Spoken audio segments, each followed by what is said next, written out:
What's up? Nothing much. What about you? I just finished watching the season finale of The Mandalorian with the wife.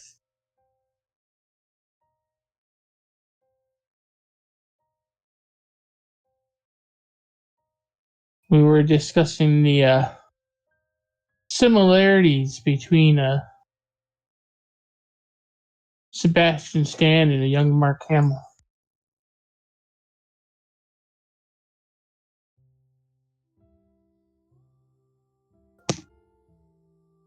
And the uncanny resemblance they have.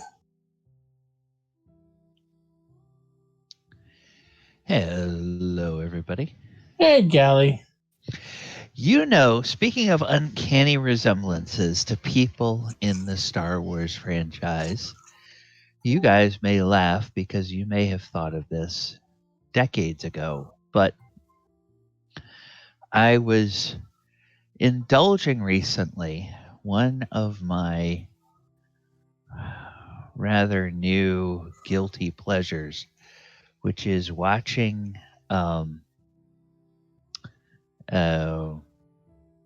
classic rock music reaction videos. Oh, those are fun to watch, though. Yeah, where there are people that haven't heard these songs that we've been listening to for decades, and they're kind of just hearing them for the first time and giving their first impression reactions to them. So one person was doing old Fleetwood Mac, and I was just absolutely so stunned that I had to go and had to find younger pictures, 1970s era Stevie Nicks and late 1970s, early 1980s era Carrie Fisher. Dead ringers except for the color of their hair. It's like they look like they were twins separated from birth. Well, have you seen the side by side of Mark Hamill and Sebastian Stan? No, I haven't. It's pretty eerie. I'm gonna pop it in here. Here you go. Sorry. So I presume that this is something intentional that they did in their casting. Well, he's the one playing Winter Soldier in the MCU. Okay. So they've already got him on contract. So if they're gonna do something, yeah. Oh yeah, there is a resemblance. That intense, smoldering, blue-eyed gaze. Yeah, the eyes falls apart a little bit around the chin because young Mark Hamill has more of a pointed chin. He has a dimple in his chin. They've got the same dimple. It's just not quite as pointy. Yeah. This new guy has a little bit more of a squared off jaw. All right. Well, enough of our deliberations. Let me go ahead and stop the music here. Hello, everyone, and welcome. Welcome to another session of the Walker of Waterdeep. I will be your host, DM Fred Rogers. No. I'm your host. I'm your host, DM Gallibond, and today I am joined by. Well, it looks like we just about have everybody straggling into the channel. I see between Discord and Roll20, I see Pete as Adamant, Chris as Galibar, Ivy as Elora, Gooney as Enka, and yes, we have Ken as Oyohusa. Wonderful, wonderful. All right. So last time we were in this here game, there was a big old fight going on, and we had just reached the end of a round, and the party is in a village, a peaceful Orochi village called Kofu Village, which the night was shattered as um, a bunch of not very peaceful Orochi attacked, and they killed some of the people standing guard, some of the Orochi standing guard, and now things are, really going kind of crazy. There's spells going off. Our poor barbarian has suffered the effects of a maze spell. So he is now trapped in an interdimensional space and trying to find his way out. He feels like he's in a maze. Everybody else is fighting for their lives against a really badass caster and all of his very annoying friends. And we are back to the top of the round. And one thing I have done between last week and this week, players, is I have gone ahead and I have slotted the allies of the party into the initiative order so that we know what they are going to do. And I am going to take a cue from my Saturday night game.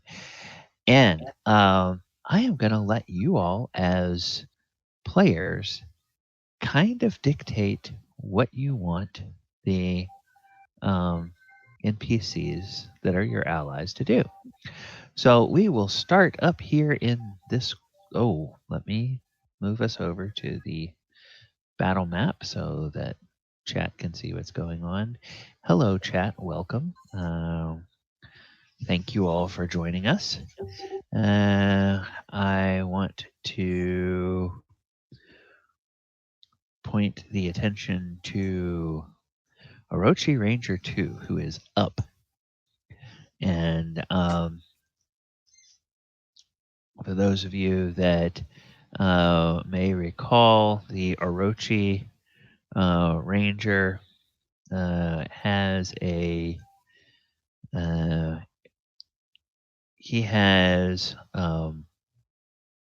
some longbow. He has a longbow, and then he's got short swords as well. So, what would you like Orochi Ranger to do?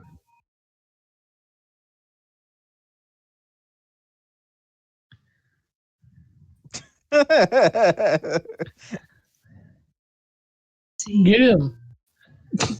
Get him. Point and go get him. I'm just kidding. Okay. You want him to try to He shoot should ping spring that. collar? Yeah.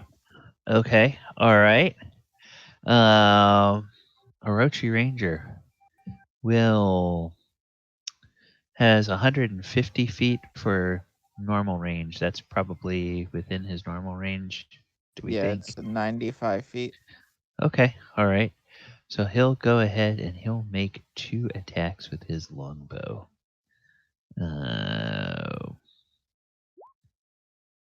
Okay. 14. Ooh. That's going to miss because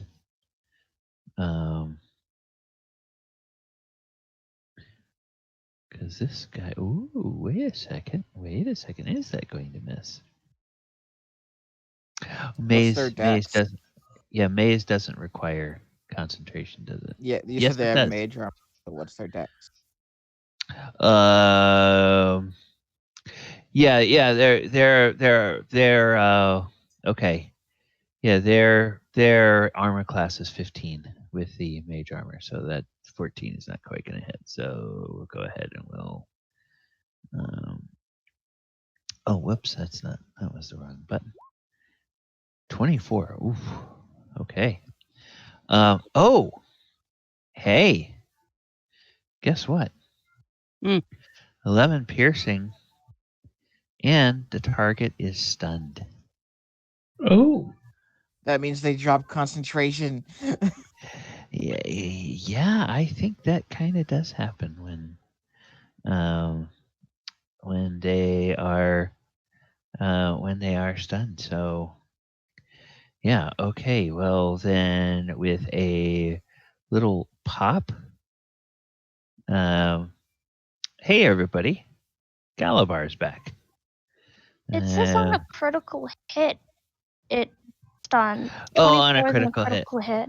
Yeah, on a correct. critical hit. Okay, so he's not stunned. They still have to make a concentration check, though. Yeah, so let's do this. And then we'll put this back here. Okay. So that was 11 points of damage, so he's got to make a DC 10. So let me pull him out. Tribes, rain color. Constitution. Can you make a... Dang it. Oh, he can make a... He's been rolling freaking amazing. Okay, so let's give him some damage. Okay. And then Sakura Tribe Scout. Okay, well there was a barbarian that he had to deal with, but that guy is not there. Now there's this defender, this warrior. So he's just going to move down here, and Sakura Tribe Scout will has quarterstaff, and Will has already used his poison dagger, so he's just gonna make an attack with his quarterstaff, and yeah, he doesn't have.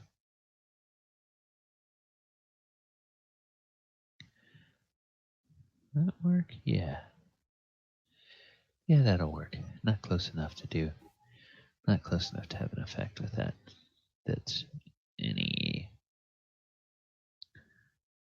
Okay. All right. Armor class 12. Yep, that's not gonna hit. Oyohusa, you are up. I'm going to attack that scout in front of me. Okay. Just gonna move this map for the benefit of the viewers. You have inspiration, just so you know. Ooh. Ooh. All right, so Ooh. that's a D8. So that's Yeah. Yeah. They're both hits, so there's a 6. That's just 10 damage on the crit. Okay, now were you attacking with? Yeah, you were attacking with advantage, so that's just. Yeah. Okay. All right. Yeah. So it's just 16 damage. Okay. And then I'll hit him again. Okay. God damn. Okay. 19 damage. Okay. I don't think your crit is. It's not right, but I'm doing the math right. It's full dice damage on the crit. Right? Right. So Yeah. So it's 19. Okay. And yes, because you're using your flurry of blows to get the 4 attacks. No, he's stunned. That first crit is. It's 14 damage. Not 10. Why? Because one of your dice isn't being maxed. Yeah. It You still rolled a rolled the 4. die. Yeah, I know that. The crit where it says crit, it's full damage. Plus the 6. It's supposed to say 6 instead of 4. It says 4 for us. Yeah, I know. I'm using D&D Beyond. It's not right. Okay. But I am right, Gally. It's 19. Okay. Yeah, I don't like the way this does it because it makes it hard to see whether it's rolling two separate attacks or whether it's rolling a single attack with advantage. So it makes it hard to tell. So you have a total of 2 attacks here, both with advantage. So I'm looking at, on the first 27, I'm looking at 1d6 plus 4 is, so that should be 10. 6 and 4 is 10, plus 4 should be 14. So it would be 14 for that. Then the second attack, 1d6 plus 4 should be 10 again, plus 4 should be 14. Instead of, because it's giving you only 9 instead of giving you 10. So off of 1d6 plus 4 damage, I'm only getting on a crit. That's what my max damage would be on a crit. On an arm strike is 1d6 plus 4. So that would Correct. be 10, So right? 10, Yeah. And then the extra die, the crit, was a 4. So Oh, it's 10 plus 4 is 14. I thought you maximized the crit damage, and then it doesn't matter which one. But okay, I'll use this from now on. Yeah. Is he still up? Okay, actually, with 14 points of damage, how would you like to kill him? I don't know, just punch him in the, I don't know, neck or whatever, and then Okay. I'll Okay. then I'm gonna blink 60 feet as a bonus action. Okay. And which? Oh, okay, up in that direction. That's one of our guys. Yeah, that's one of your guys, but you can. I mean, he can only go 60 feet, so he can go wherever. All right. Sorry about the confusion. No, that's all right. Matsu Tribe Sniper. Okay, this is an enemy. Now, Elora, you have that spell on them. Are they going to take damage at the beginning of their turn, or is it when they end their turn? Begin. When a creature enters the spell's area for the first time on a turn or starts its turn there. Okay, then go ahead and roll some damage for this guy. Ooh. Ooh. Yikes. Okay. Now they have to make a. Yeah. They make a saving throw every time. Okay, so. Con save. Yeah, con save. Matsu Tribe Sniper. Okay, the con save. Oh, which is going to miss. So, 18 and 3 is 21 points of damage. Oh my goodness. Ow! That hurt. One of the best And spirit spells. yeah. And then the sniper is going to go 5, 10, 15. And then is going to fire its arrows at Elora. And So it mean. has a very similar template to the Orochi Ranger. So AC 9 is going to miss. AC 17 Miss. is going to miss. All right, so it misses. Then Laura will stick her tongue out at him. okay, then this other sniper over here. has choices to make. Oh, that guy is a template. That guy is not on the battlefield. Sorry about that. It was one of the stat blocks I was using to make some of these creatures.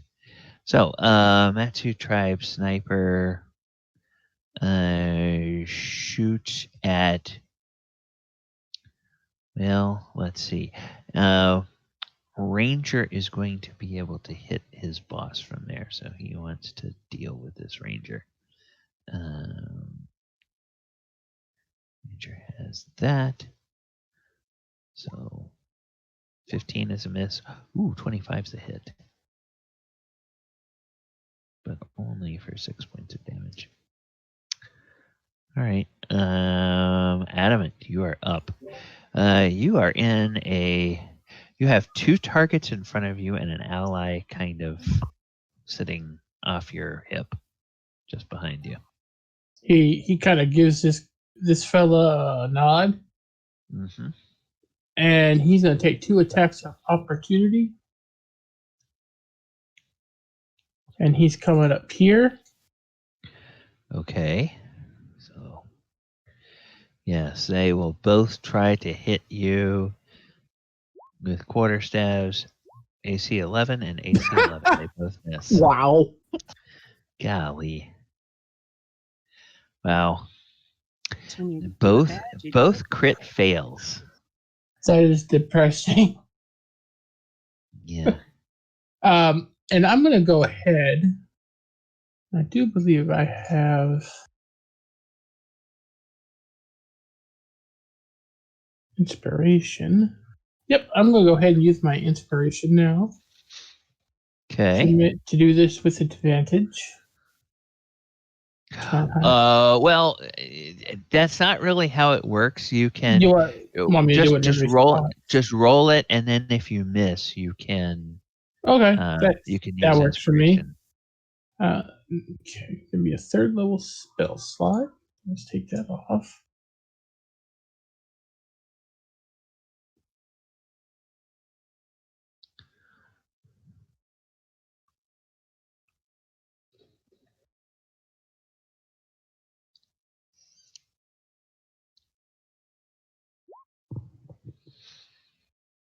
Oh, inflict wounds.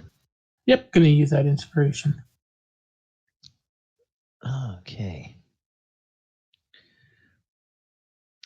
So the total is okay. Yeah. Yeah. The 10 was your attack, so yeah, you can use the. There we go. Ooh, 21. Okay. So that's gonna be 32 points of damage. Actually, you want to use the second damage? Yeah, the one that goes with the attack that hit, so that'll be 25 points of damage. Yeah, that'll be 25. Yeah. That's why I like the toggle advantage, so you can toggle that when you. Right. Yeah. I am with you. I am with you, Chris. That's why I like it. And in Roll20, it's kind of annoying. So I just set the NPCs to always roll with advantage, and then it's just a matter of we take the first roll if they don't have advantage, or we take the highest, or we take the lowest. I've got set to query. Yeah. Okay. Because I forget about the toggle. Okie dokie. That was an attack. Anything else? I am going to use my bonus action. Where'd my character sheet go? Deck on it. I lost my character sheet. Yeah, it closed itself. I thought I had unembedded it, but it closed itself. I'm going to use this on the caster. Battle cry. Try to provoke hostile creatures. Bonus action. Okay, what is the wisdom 14. Save? Okay, Sakura Tribe Spring Callers trying to make a 14 wisdom save. Oh, and he does. Oh, well, it was worth a try. Oh, yeah. Hey, At least get them focused on you, if not dropping concentration. Yep. Okay. And I'm is done. that it? Yep. Okay. All right. So then Orochi Ranger, yes, is going to take a bead on this caster, I think. That's what we would like him to do. Oh, please don't forget his concentration save. He's You gonna make just it. attacked the caster. I thought I attacked the caster. You attacked the sniper. Oh, You attack the I sniper. was supposed to move up here. That got it. Okay. Oh, well. Yeah. Okay. Yeah. So longbow. 15. Hey, that's exactly what it needs to hit. And 20. So 2 hits. So that means 2 saves. 12 and 6, total of 18 points of damage. And then the spring caller needs to make 2 DC 10 con saves for each of those arrows. Oh! Yes. No, he doesn't need to make a second one because he failed the first one. All right, now with a pop. Hey, there's Galibar. Where did he go off to? Why was he taking a break during this fight? Somebody will have to have a talk with that boy. All right, and the ranger is just going to hold station. Kashi Tribe Warrior. Hey, that's one of your allies. Whoops, let's go here. Let's bring him onto the... Bring up his character sheet. He's right there. He is going to attack with his greatsword. No,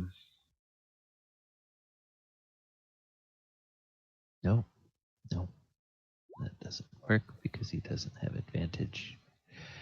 AC 14. Oh, he doesn't have his bark skin up, so that's going to hit 13 slashing damage. This guy has... this is kind of interesting, Galibar. You've never seen this technique before. This warrior has a greatsword, and the handle is like longer than a normal greatsword, and the warrior has all 4 hands on the handle of this greatsword at the same time, swinging it. So,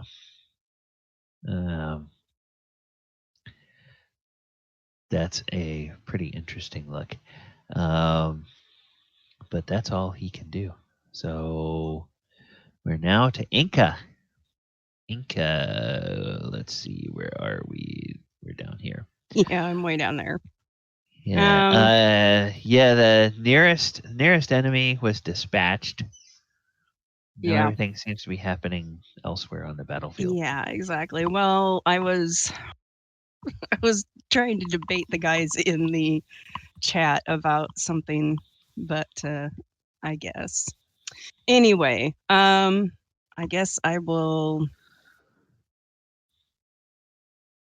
go ahead and use Dimension Door, and I will come over here. So actually, I take it back. I'm going to kind of come around the side of the building here. Okay. All right. So and then that way I am within range of at least Galibar and Oyohusa, but I've already given him inspiration, bardic inspiration, I believe. And you're 48 feet away from Adamant there, so Yeah. Is your range 60 or is your range 30? I don't have inspiration. I know. That's what I'm saying, though. I don't have to worry about Oyohusa. So let's see here. Excuse me. I am going to go ahead and I'm going to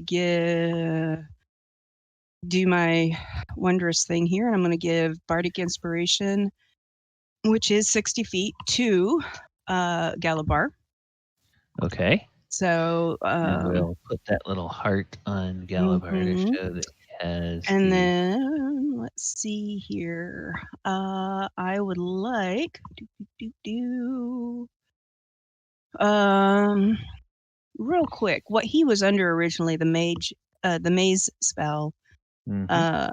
Was that kind of like a charm spell, or was that actually it physically took him somewhere else? Yeah, it physically took him somewhere else.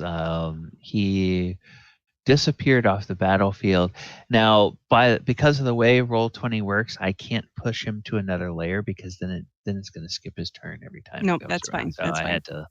I was trying to figure out in the future if something would work in my spells, but I believe it's a conjuration spell because it involves teleportation. Okay. So I am actually going to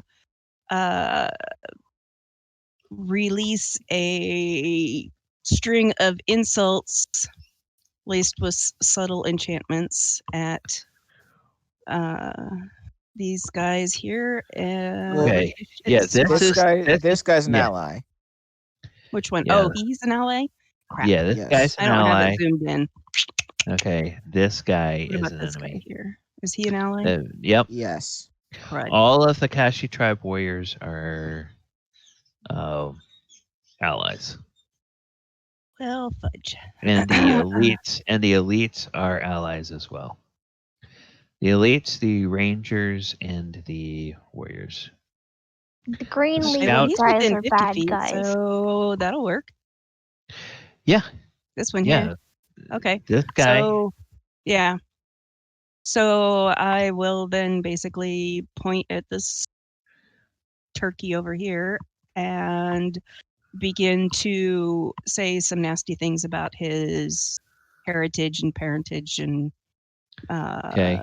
what he does with his daily life and something involving farm animals. And I will cast bad. Your music is vicious bad. mockery. You should be ashamed of yourself.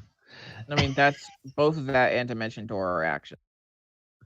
Oh, yeah, it you is? can't. Yeah, you can't do that. God It's damn gotta it. be. It's I gotta missed be a that one. bonus I'm so action. sorry. Yeah. Oh, fudge. And since you did a spell, it's got to be a cantrip that is a bonus action. So if you have a cantrip, Oh, gotcha. bonus Okay. action. Sorry, I missed that. Well, the vicious mockery is a cantrip. It's also not in a bonus action. Yeah, Oh. that's the problem. Okay. That's the way it works. That's the economy in 5e. Is the only way you get to cast two spells is if one of them is a cantrip and one of them is a bonus action. Okay. Well, then I Both guess I did conditions the have to be true. inspiration for Galibar. Yeah. I did my spell. I'm probably at that point where I can't do anything else at the moment. Okay. All right. All right. So then this scout will take a look here, see that we have a village defender, and we'll come down here and we'll make an attack with this quarterstaff. 15. A 15 is exactly what he needs to hit. So deals 7 damage. And then we're back to our favorite spellcaster. Okay, well, you've done that, so that slot is gone. You've done that. You've used that slot. Now, let me see, what does this do?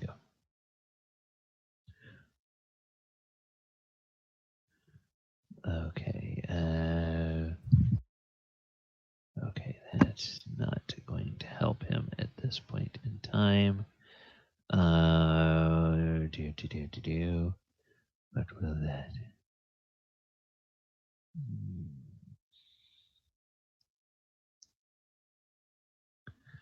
Okay, yeah, that's not going to work in combat.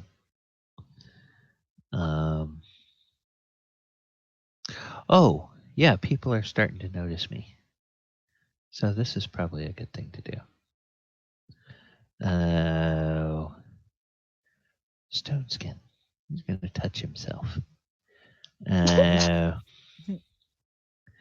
Okay. So a resistance to non-magical bludgeoning, piercing, and slashing damage. He doesn't know.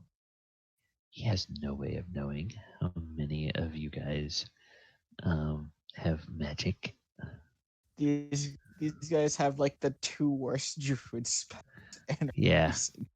So what this means, though, this means that his armor class is down, I think. Wait. Mage armor isn't. Is not. Mage armor is No, or it is just not. lasts for 8 hours. Yeah, okay, that's right. It's not. So yeah, he's got better armor class and he's got resistance. So hey, when you're the caster, you try to save yourself first.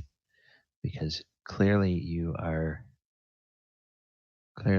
so important to the rest of your team. Okay, and he is going to make a tactical movement over here. 5, 10, 15, 20. Just kind of get over there a little bit. Galibar, you are up. I'll take an opportunity attack Okay. here, then up. Yeah, the scout here. will probably miss you. Raging. AC 12 So, miss, yeah. Okay. And I'm gonna reckless attack this guy. Kill the caster, kill the caster, kill the caster. Yeah, especially after he tried Natural 20. Oh my goodness. So, 12 and 15 is 27. Well, he felt that. And then 27, half of that is 13. Oh, no, wait a minute, because you have a magical He's weapon. not resistant because Yep. He's like, Then- oh, that wasn't supposed to hurt as much. 17. Yep, that'll hit. 18. Okay. And then where are we? Oh, hey, guess what? This guy is now bloodied. Then I will end my turn. Okay. Kashi Tribe Warrior. Okay. Well, there's he looks to Oyohusa, gives a nod, thumbs up, and then 5, 10, 15, 20, 25. He's going to move over here, and he's going to attack this guy with his greatsword. And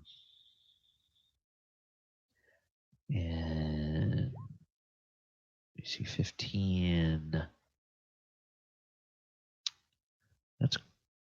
That'll hit for 9. Okay, so this attacker is very bloodied. Scout will come down and will attack this warrior.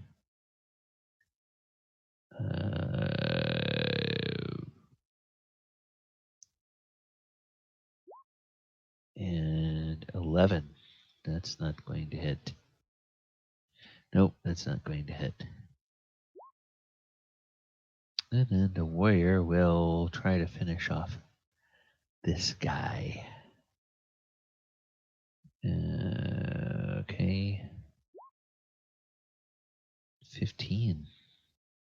I think 15 is exactly what he needs. No, 15. Yes, 15 is going to hit. So with his great sword, he just takes this guy's head off. And another attacker falls. All right. And then, hey, the village elder. She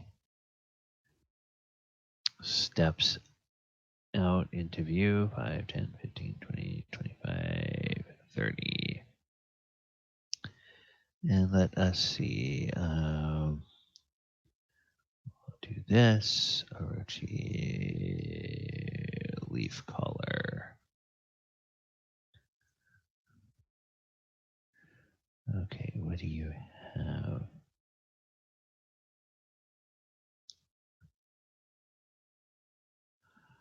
Oh.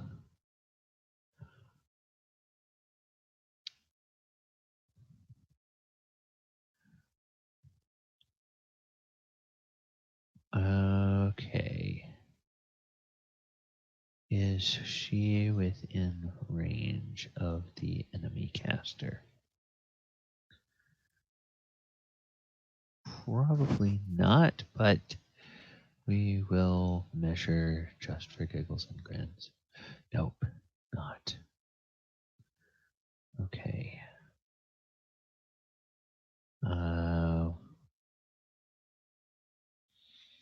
Yeah, okay. Bonus action attack. Where? Oh, here we go.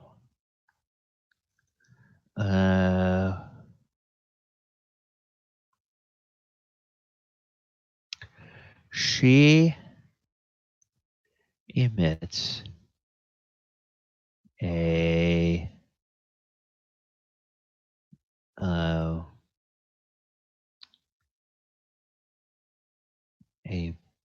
beam of holy light that goes out something like this. Okay, it looks like fire. I selected holy, but that effect kind of looks like fire. And what this is this is her. This is her sunbeam. So attack AC 13. Whoops. Okay. AC 13, which is going to miss. So no damage to that guy. And then she's not close enough to attack anything with anything else. So Kashi Tribe Elite. Another defender of the village is up. Oh, hey. Adamant could use some help over here. So steps up, takes the great sword. No, I'm sorry, the long sword. Kashi Tribe Elite has a long sword, can make 3 attacks. So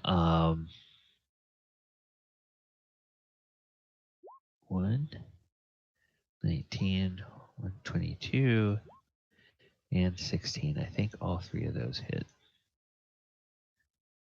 Yep, they do. So 7 and 12 is 19. 19 and 8 is 27, right? Minus 27. Oh, and this guy is definitely bloodied after that.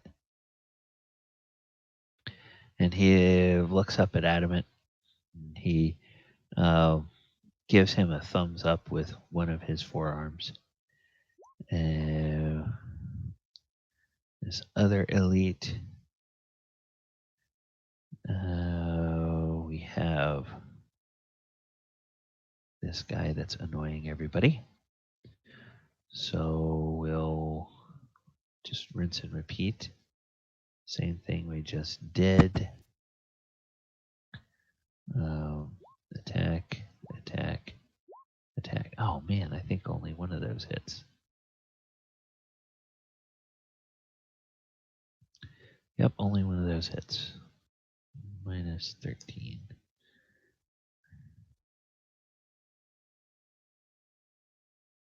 Oh, but it was enough to bloody him. All right. And now this sniper.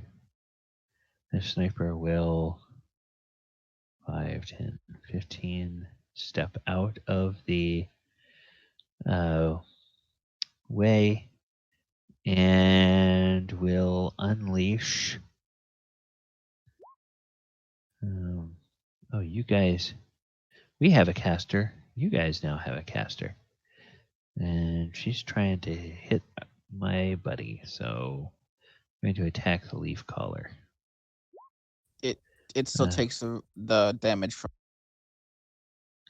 Oh, yeah. Okay, so that was... Let's do the con save. DC 15, see if it... Okay, it does. It takes 13, 4, 17, so it's 8. Minus 8. And its first attack with the longbow is a miss. Its second attack is a 20, which will hit for just 7 damage. Okay, minus 7. All right. And last but not least, Elora. Okay, now you still have this effect, which you can move around, but...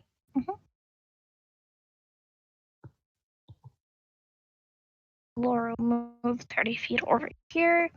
And as for her moonbeam, she will follow the third sniper, so the one who moved right and attack the leader. Okay. Straight on him, so he can't see nothing, even though he can.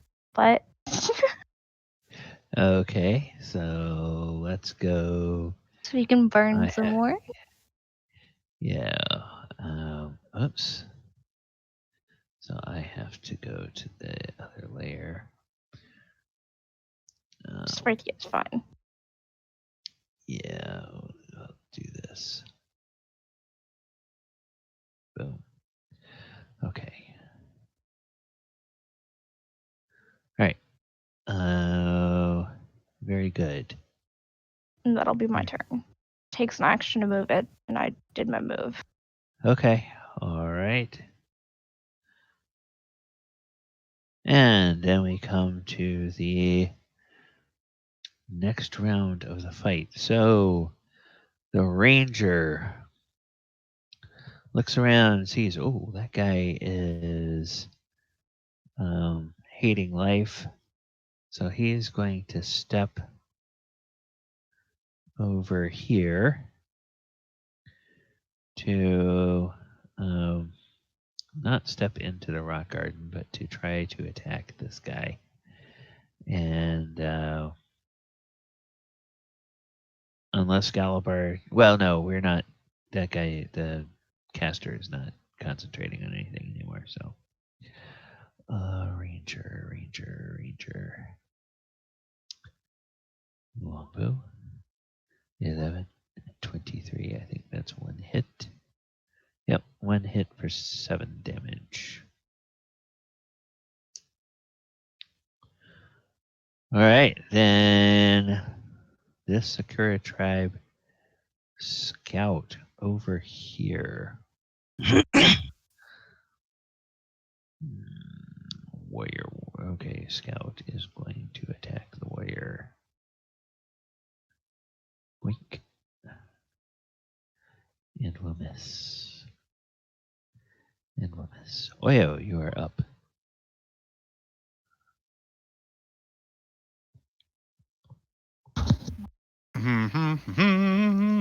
I shall look at the battlefield and then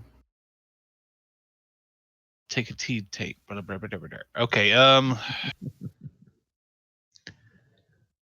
right. Well, might as well get in the mix of things, I imagine. Wait. Select move.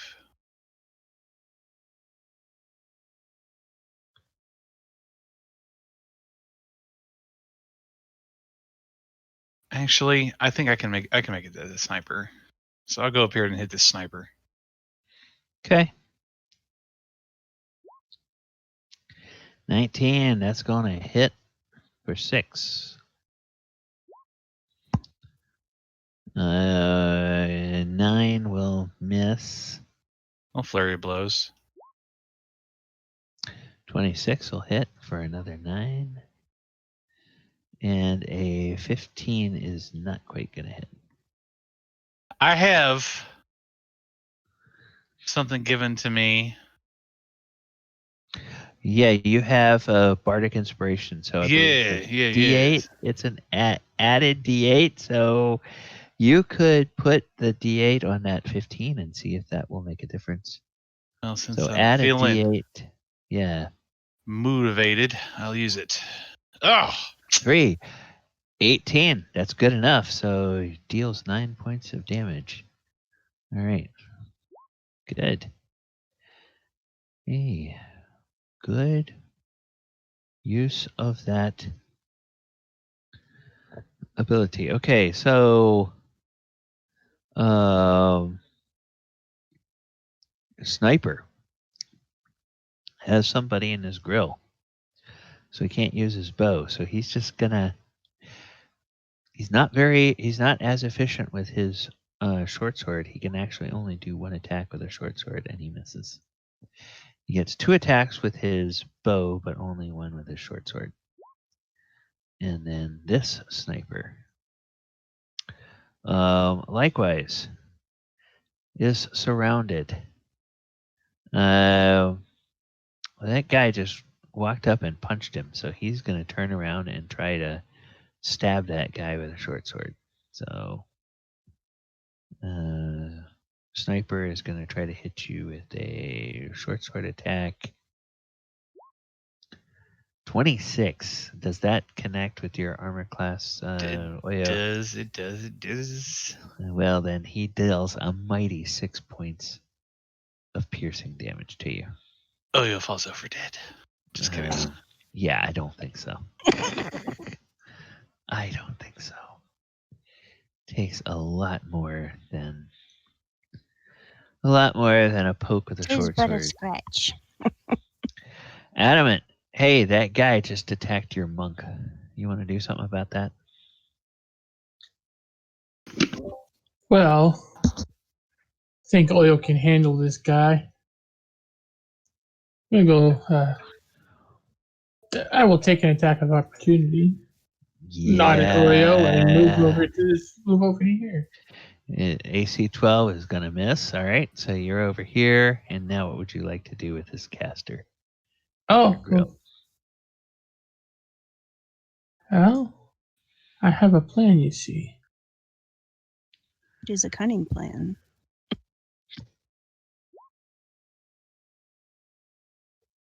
Not No, very cunning. Adamant is not about cunning. Adamant is just about you enemy, you die.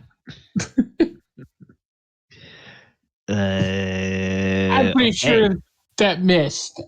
Yeah, touch attack is AC 9. That's going to miss.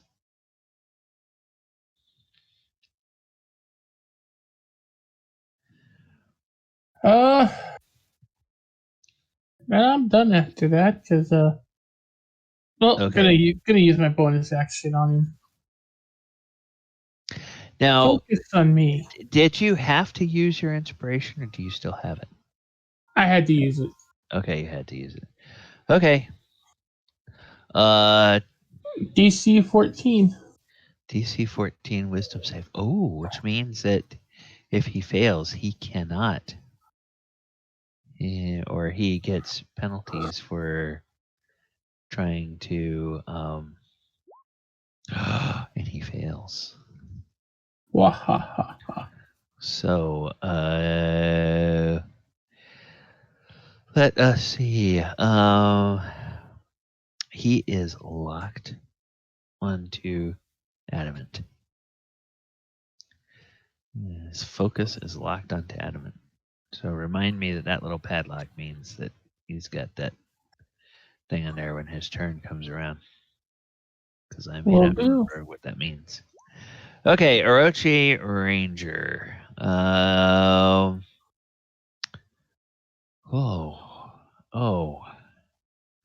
Okay, well, yes, we know that these diplomats are really powerful and may not need our help, but it's nice to help your friends. So we're gonna get in a position where we can help two people. 5, 10, 15, 20, 25, right? 5, 10, 15, 20, 25, yes. I go up there, and then he is going to make a bow attack. The first attack is going to be at Sniper 1. Let's see if that hits. 16.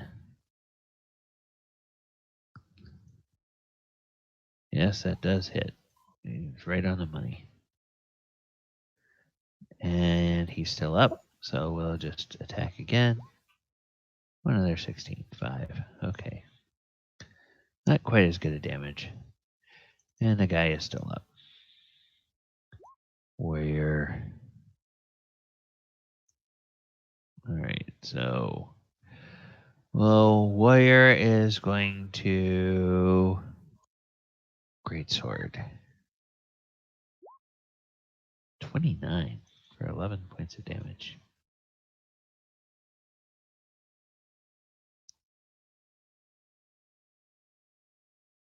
So minus 11.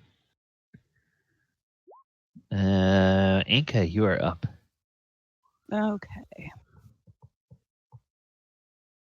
People just keep moving. Damn it. Yeah.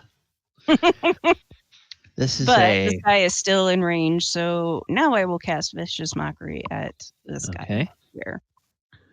Okay. All right. So,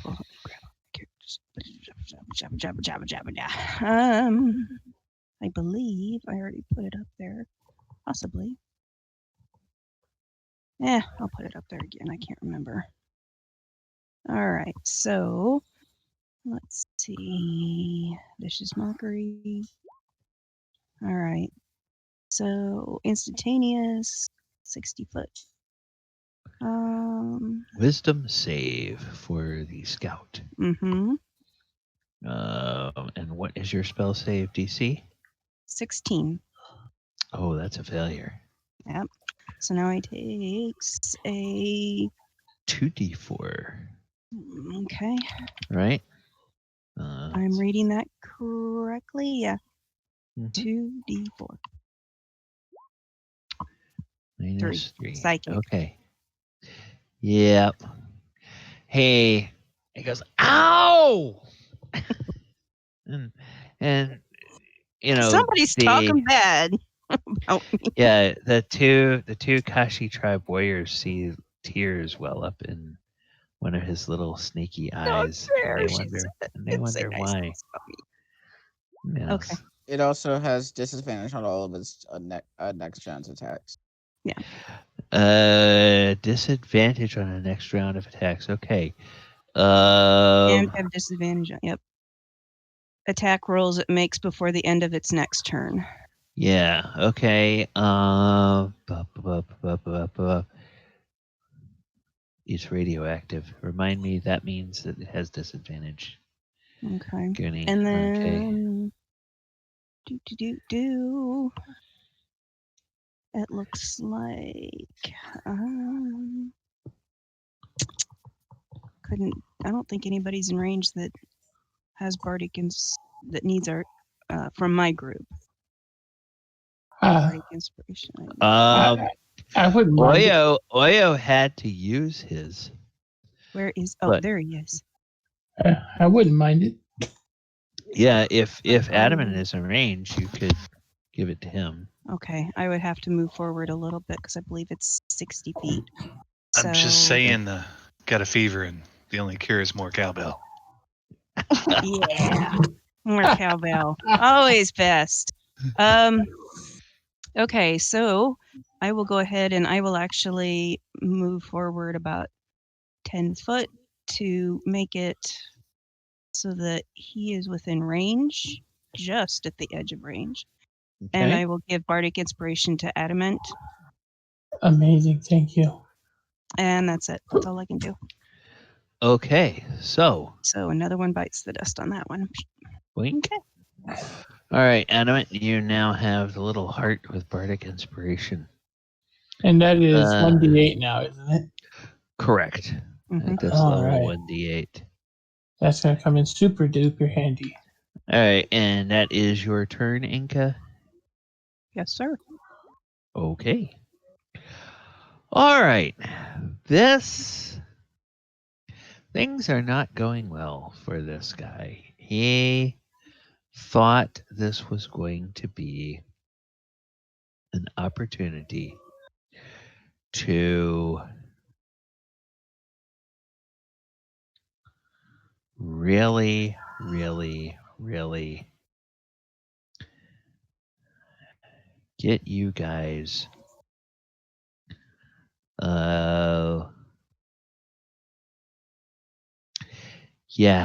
to get you guys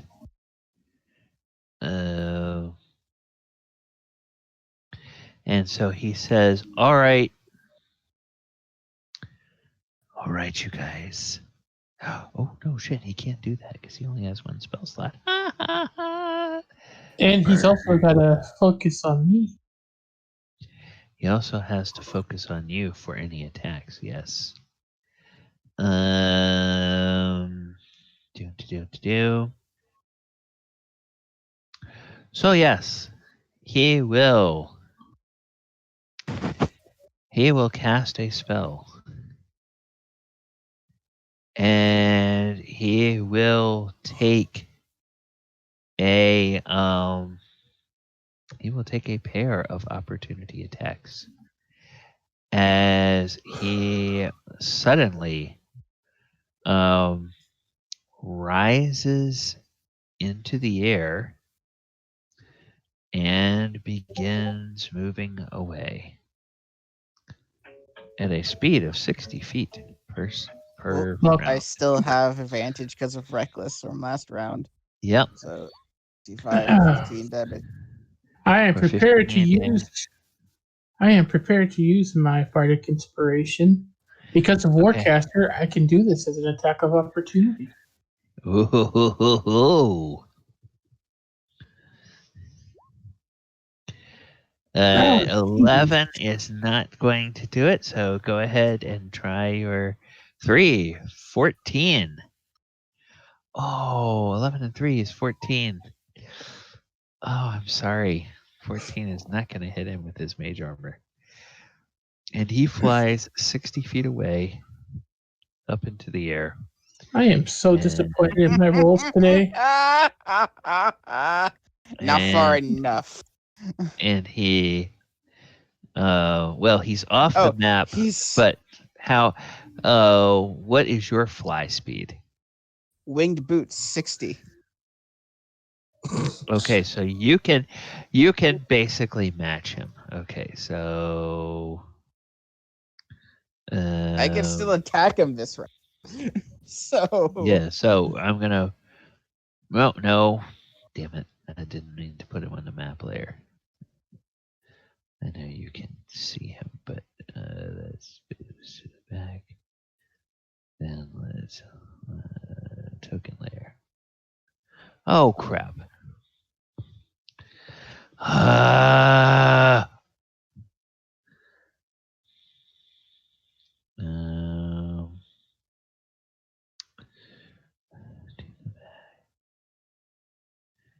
Dang it. Map layer. There we go. Now this is now back. There we go. You dumb piece of crap. Okay, now. All right, I hate it when I hit the wrong thing when I'm trying to change things on different layers. Oh no, you dummy.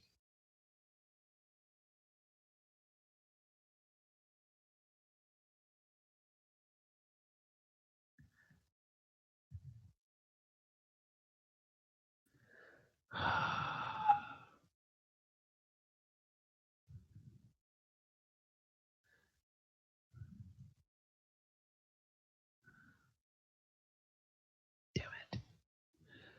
Okay, now. All right. God bless. All right, there we go. All right. So we'll just say that instead of going that way, he goes this way. That way, Galibar, you can keep up with him on your next turn, which is right now. So go ahead and Bonus action, activate my winged boots, fly after him, and recklessly attack him. What? okay. 28. 28 will 15. hit for 15. Okay. He's still adjacent to you there, but now maybe we can. Whoops. Maybe we can see his.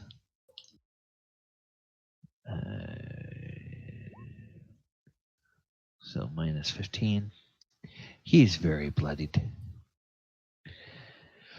All right. That is that. I rolled a nat 20 as well, and he took a lot more damage. Oh. Ooh.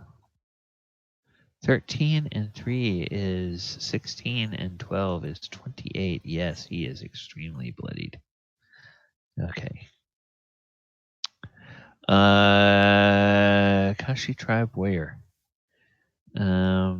is going to move up to this guy and going to try to attack him with the greatsword. 24 for 8 points of damage.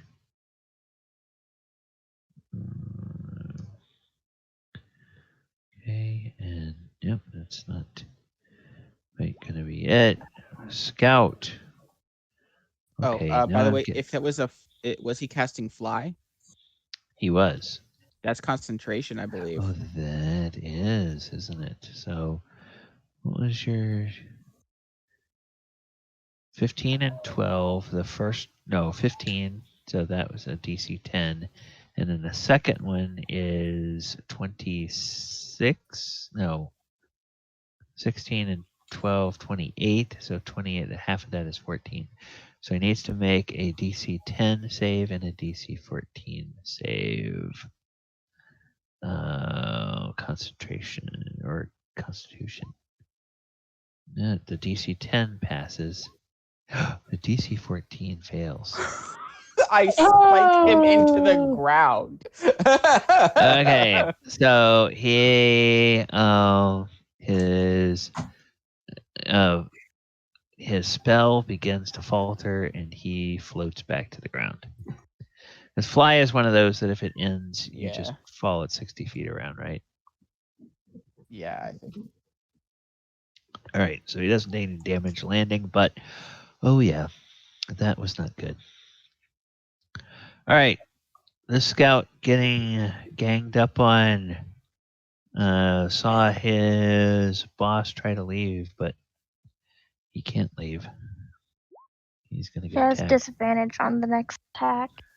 Yep. So 14 is not gonna hit anyway. This warrior. Come on, warrior, take this guy out. 29 for 14 points of damage. Well, it won't take him out, but it will bloody him. then Leaf Caller. Okay. I have had just about enough. 5, 10, 15, 20, 25, 30.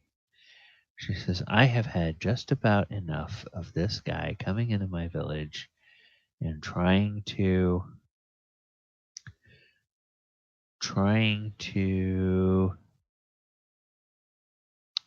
deal with me.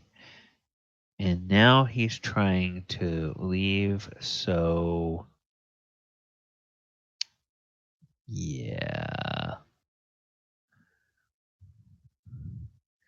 Well, we're just going to go ahead and do this. Attack 17 for 3 fire damage. Yeah, that'll hit. DM, I looked at the fly spell. It just says they fall. They don't fall softly. Oh.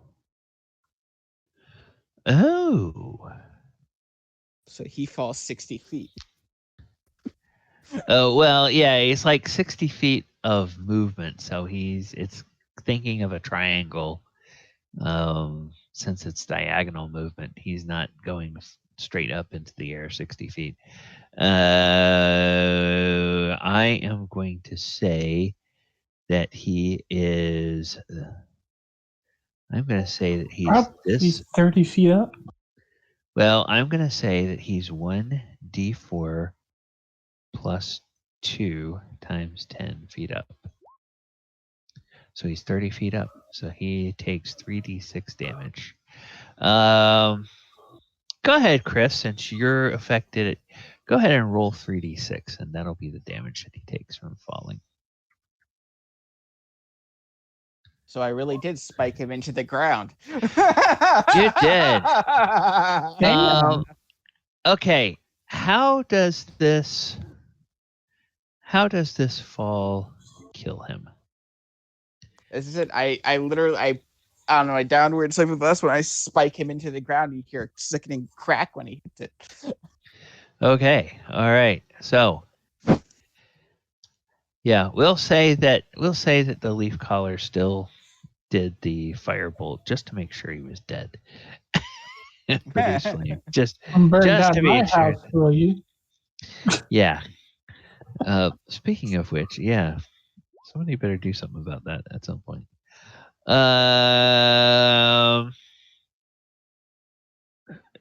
This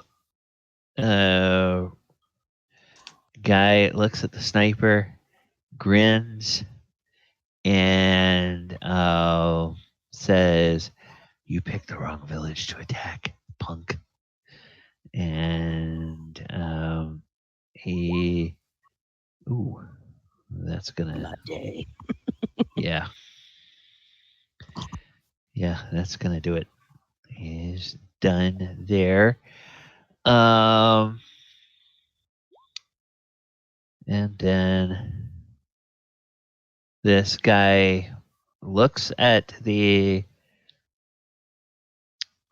sniper and says, "Your leader, your spellcaster is dead. You are defeated. Give up now." And he holds his attack. And this sniper takes some damage. So go ahead and roll damage, Elora. Me? Yeah, because he's in your spell effect, and he's starting his turn there. I thought you said I was taking damage, so I'm like, what? No. I was asking you to go ahead and roll the damage. 14. So the sniper making a TC. save. DC 15.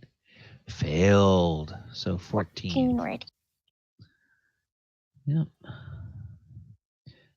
Well, the nice thing about that is it's guaranteed damage as long as he's in that area. It's just a matter of whether it's 15. He'll move there. And then he will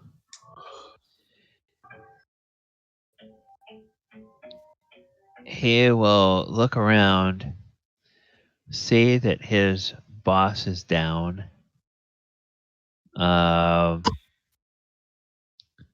See the lay of the land and decide that he does not want to be taken alive.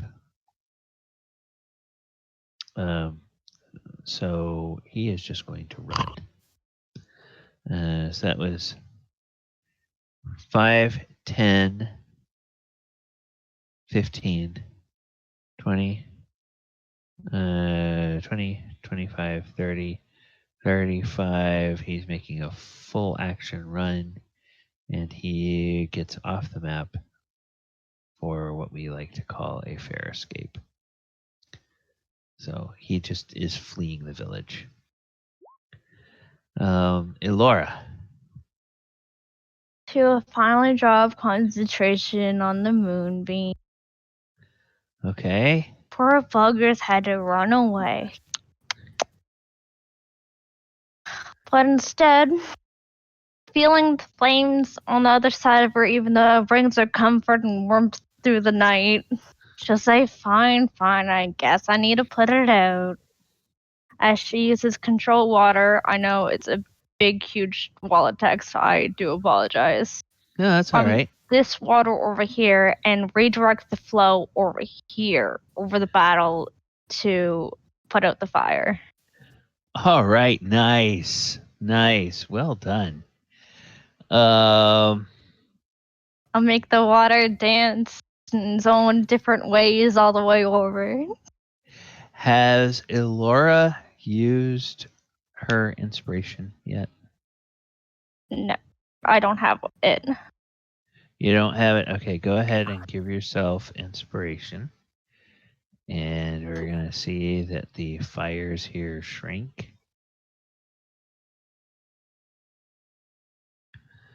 Okay. And then probably next round, they will be completely put out. That's a 10-minute spell, so she's got plenty of time to work on that. Ranger.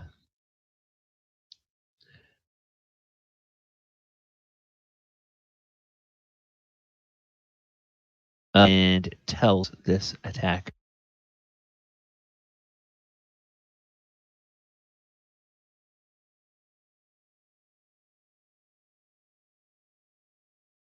And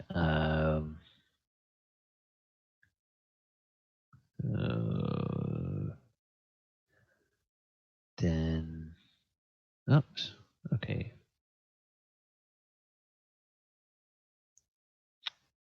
Okay, so secure. Oh, my thing may be, my internet may be going crazy. Did I lose you guys there for a second? I mean, I'm here. There was a bit of it like going away from. Oh, okay. You did lag out a tiny bit, but. Oh, okay. Yeah, because I got that stupid little thing that popped up on my screen that says your connection is lost, and then everything in Roll20 froze for a second. All right, but now it's back. This scout looks around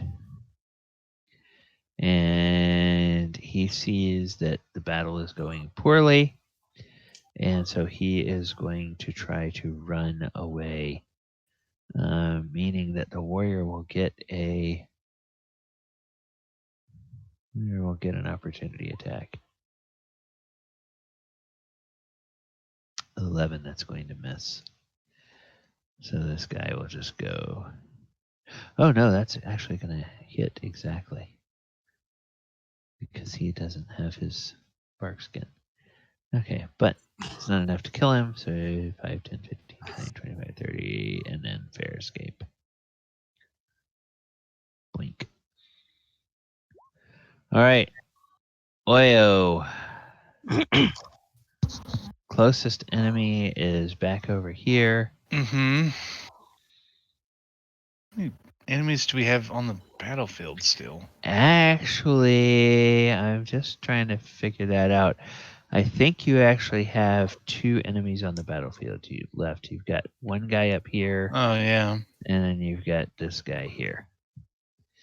And it looks like the villagers are offering them the chance to surrender, and the ones that aren't being surrounded are running away. Are they is this guy surrendering or? Technically, these guys haven't had a chance to offer him surrender, so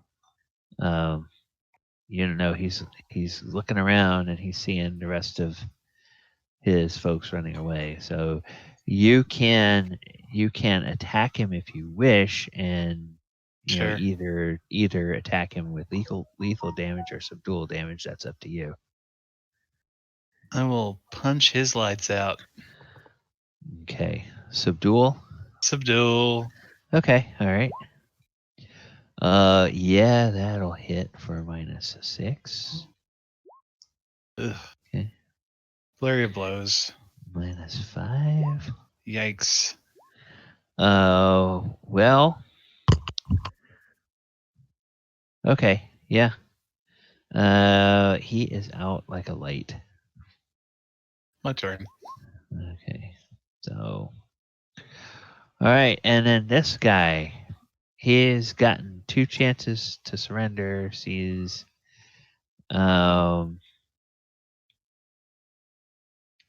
everybody else is down.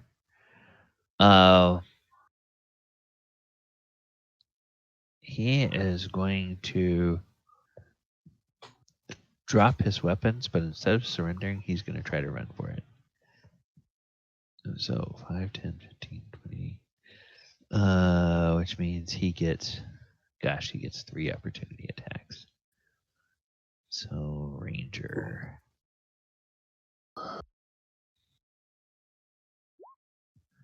Misses. Elite.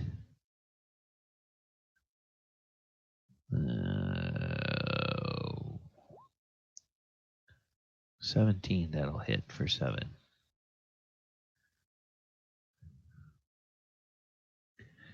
And then Leaf Caller.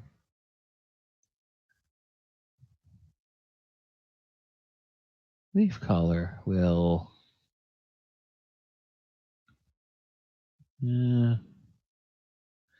attack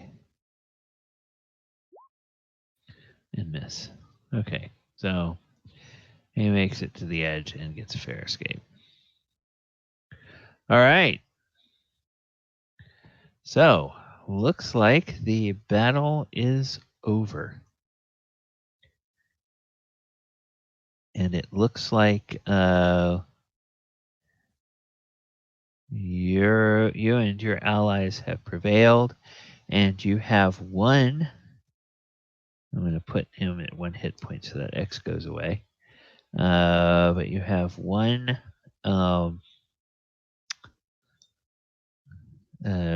prisoner. And the rest are either dead or have fled. I'm going to just fly down to the caster's body and start looting it. Okay.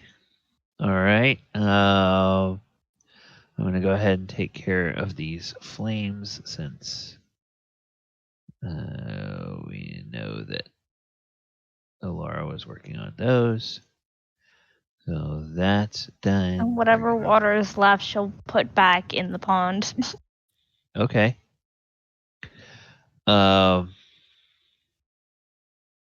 The elder will look to you, Elora, and say, "Oh, thank you. That is very powerful magic. I appreciate that." And she looks at all of you. She says, "Oh, I fear that we are in your debt. You have saved our village from what would have been certain doom from such a vicious attack." And while you are there,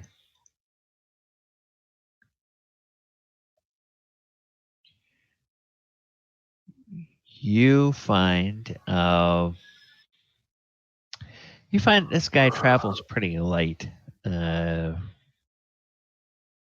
Galibar. He's got his robes on, and he's got a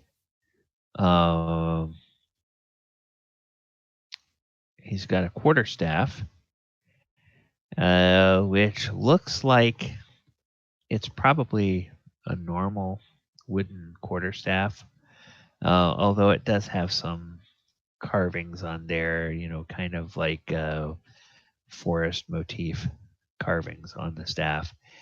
And he's got a pouch with some components in it. And he also should have a pouch with some treasure in it. What about a spell book? He does not have a spell book with him. A wizard. Well, yes, a wizard on a mission to attack something. And remember, wizards need to memorize things out of their spell books. They don't need to have their spell books on them to cast their spells. So, yeah, it's kind of, the only wizards you find carrying their spell books around are the ones that camp every night and have to use them too. Okay, so individual treasurer.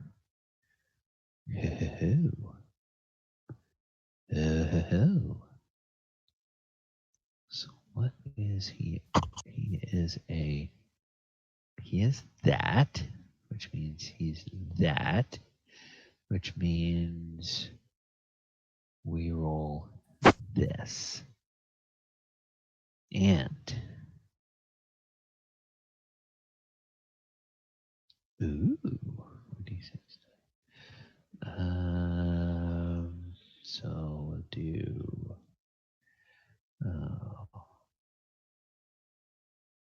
4.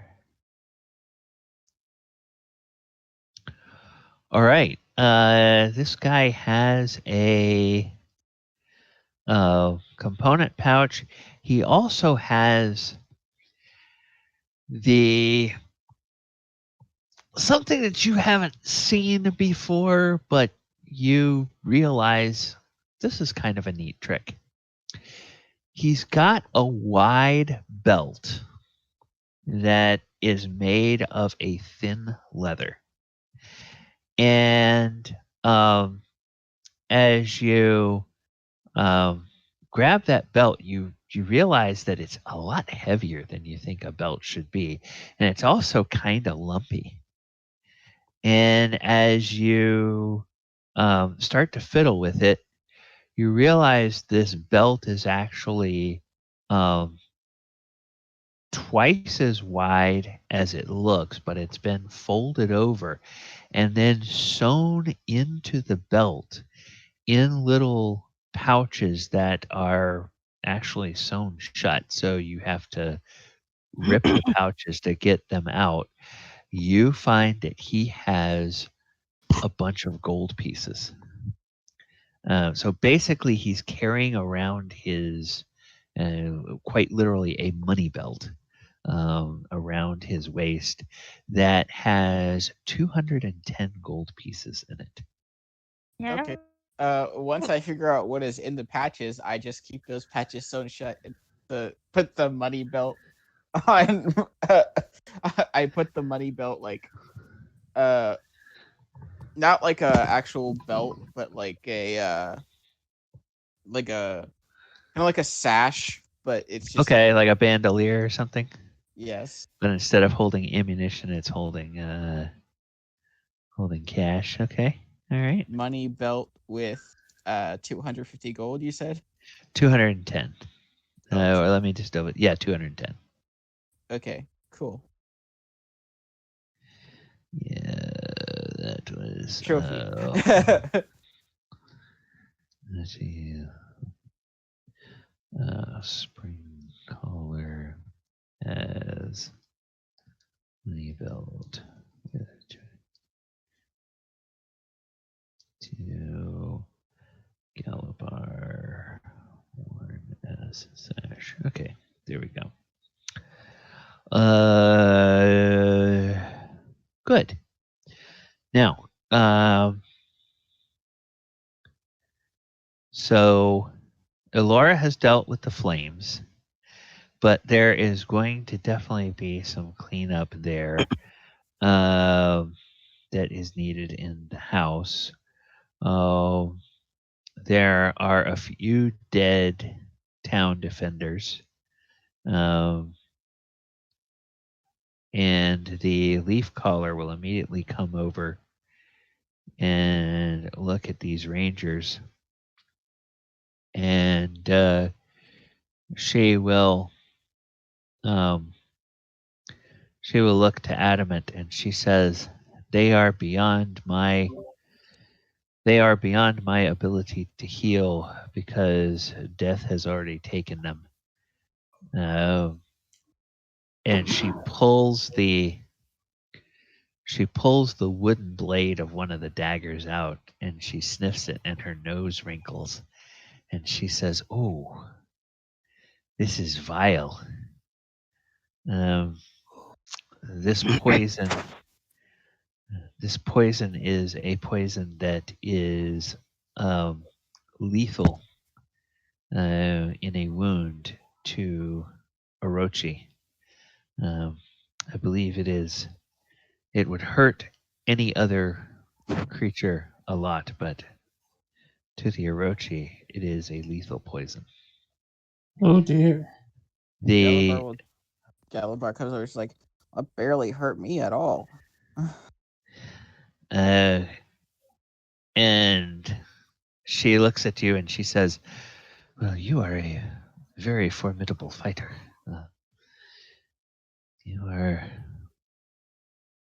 You are made of very strong stuff indeed. But the members of the Sakura tribe, they spend a lot of their time studying ways that they can cruelly destroy their opponents.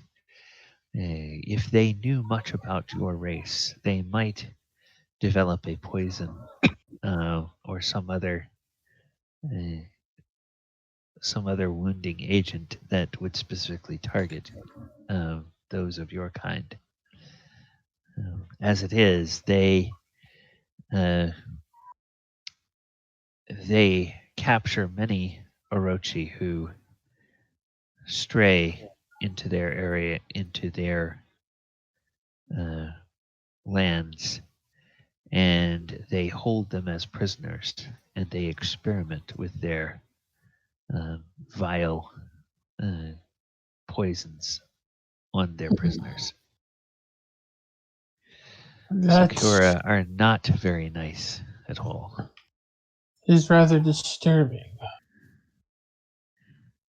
As Yes. the leader's talking, didn't the Elora will come up behind Galibar and look at him up and down to see if he has any bruises or cuts or any damaging to him. I took He's been 6 wounded. damage that entire fight. She'll pat you on her head and then she'll go over to Adamant and do the same exact thing. Yeah, I've 95 out of 101 health. Does Adamant look injured?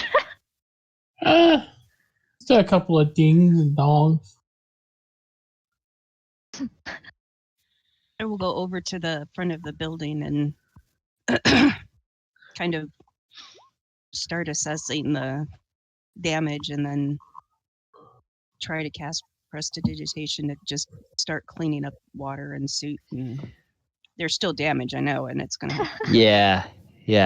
Well, yeah, that's very helpful. The Prestidigitation will kind of get rid of a lot of the mess and allow better view allow of what people needs to be assess exactly what needs to be fixed.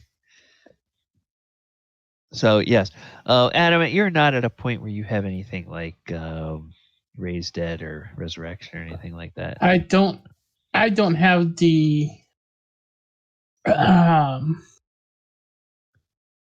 material component. Is the words I'm Okay. looking for. What is it that you require? That 300 gold piece diamonds. Wait for Okay. raised dead. No, I don't have 5th level spells yet. Okay, all right. Well, they will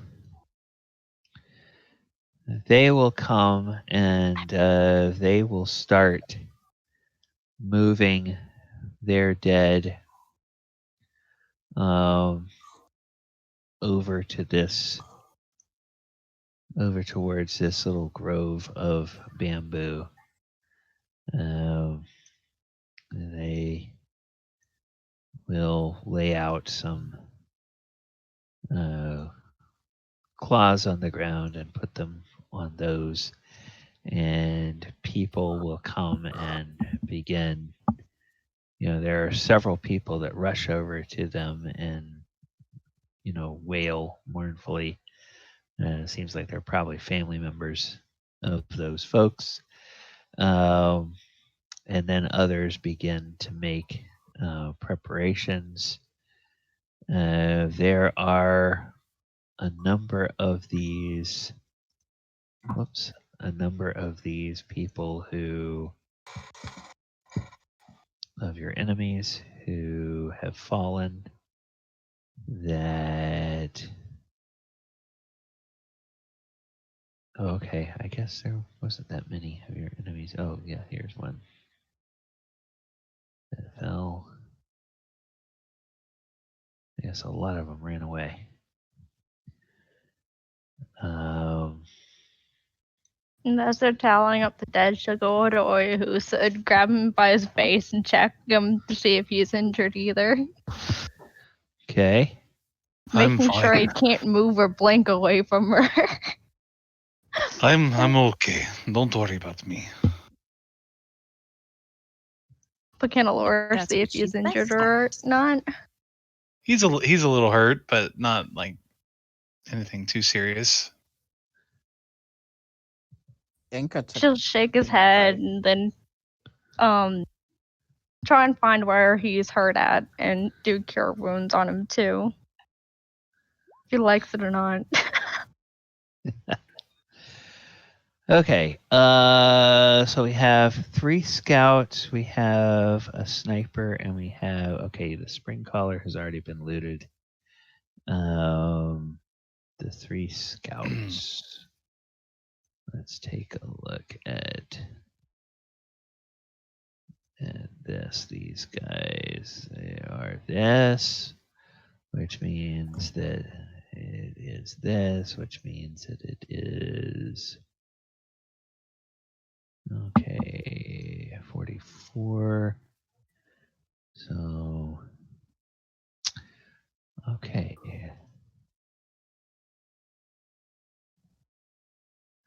that is going to be 3.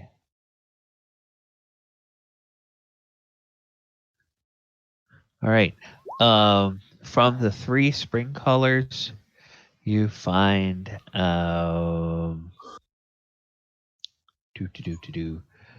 48 total silver pieces.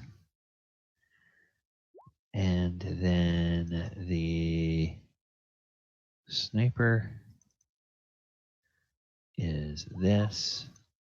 So it's the same roll here, which is this. And then we have the sniper has 6 platinum pieces. Oh wow! Yeah. So 48 silver from the 3 scouts. 3 scouts have 46 SP. 1. What was that guy? Matsu Tribe Sniper. Matsu Tribe Sniper has 6 PP. Okay. There we go.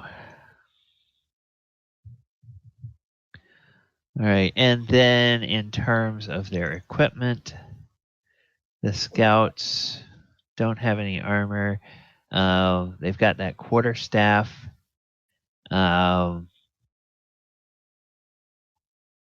And they the quarters they don't have any spell components, so maybe that quarterstaff was like their spell focus for their druid stuff.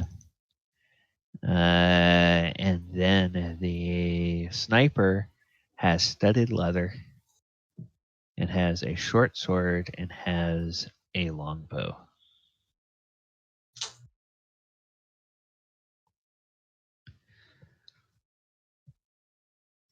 And that's all the equipment that they have.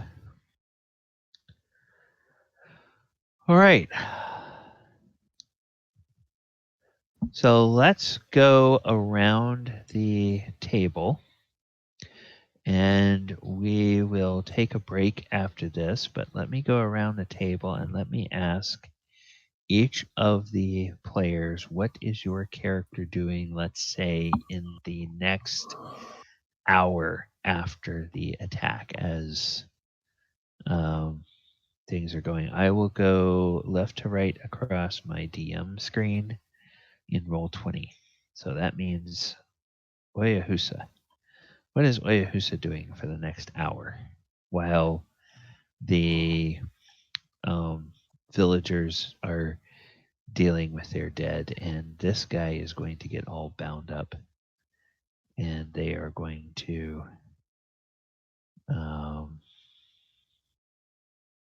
actually, he's still going to be bloodied, but some of those effects can go away. They're keeping him unconscious, and they are binding him up. So what would you like to do, Oyo? I mean, is there any question? It's tea time.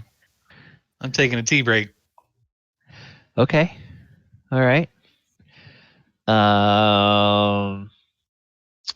Any particular type of tea or offering tea to anyone in particular? What time it's early in the night, yeah. A nice chamomile tea. Was this second? Was this second watch or was this third watch? I believe it was second watch. It was during my watch. Okay, so that was second Which was watch. the second part of the. It was the second watch. Yeah, so you were still meditating, Oyo, when this happened. So it was the first 4 hours of the night. Yeah, wasn't quite midnight probably. So chamomile tea, and then brewing just enough for yourself or enough for others that may want to partake. Oh, sure. There's always a full pot for my friends. Okay. And some of the, this village, they definitely understand tea, and they kind of sense that, this is something that is soothing, and they will actually bring over some of the relatives of the defenders of the village who were killed, who have been very distraught, to see if maybe they could get some of this tea that might soothe them a little bit in this moment. So that is Oyohusa. Adamant, what would you be doing for the next hour? He would be helping with the dead. Okay. Then that is going to be down over here next to this bamboo forest. Galibar, they realized that you had kind of camped out there, and there's kind of some murmuring and they there's like one or two that seem a little maybe askance at the fact that you were sort of resting there, but others others say no. It is it shows his wisdom. He senses the significance of this place. He knows that this is the spiritual heart of the village. It seems right that he would be here. And you kind of gather from that this little grove of bamboo has some sort of significance in the life of the village, which is why they brought the dead over here for the bodies to be prepared for burial. So that nobody tries to shoo you away or anything, but you can just take that for what you will. And then Adamant, if you're helping with that, that would be down here. Galibar, since we were talking about you, are you, I take it, just gonna try to go and meditate, or what are you gonna be doing for the next hour? Galibar's going back to sleep. Okay, he's trying to go back to sleep. Okay, I need my sleep. Another fight in the middle of the night.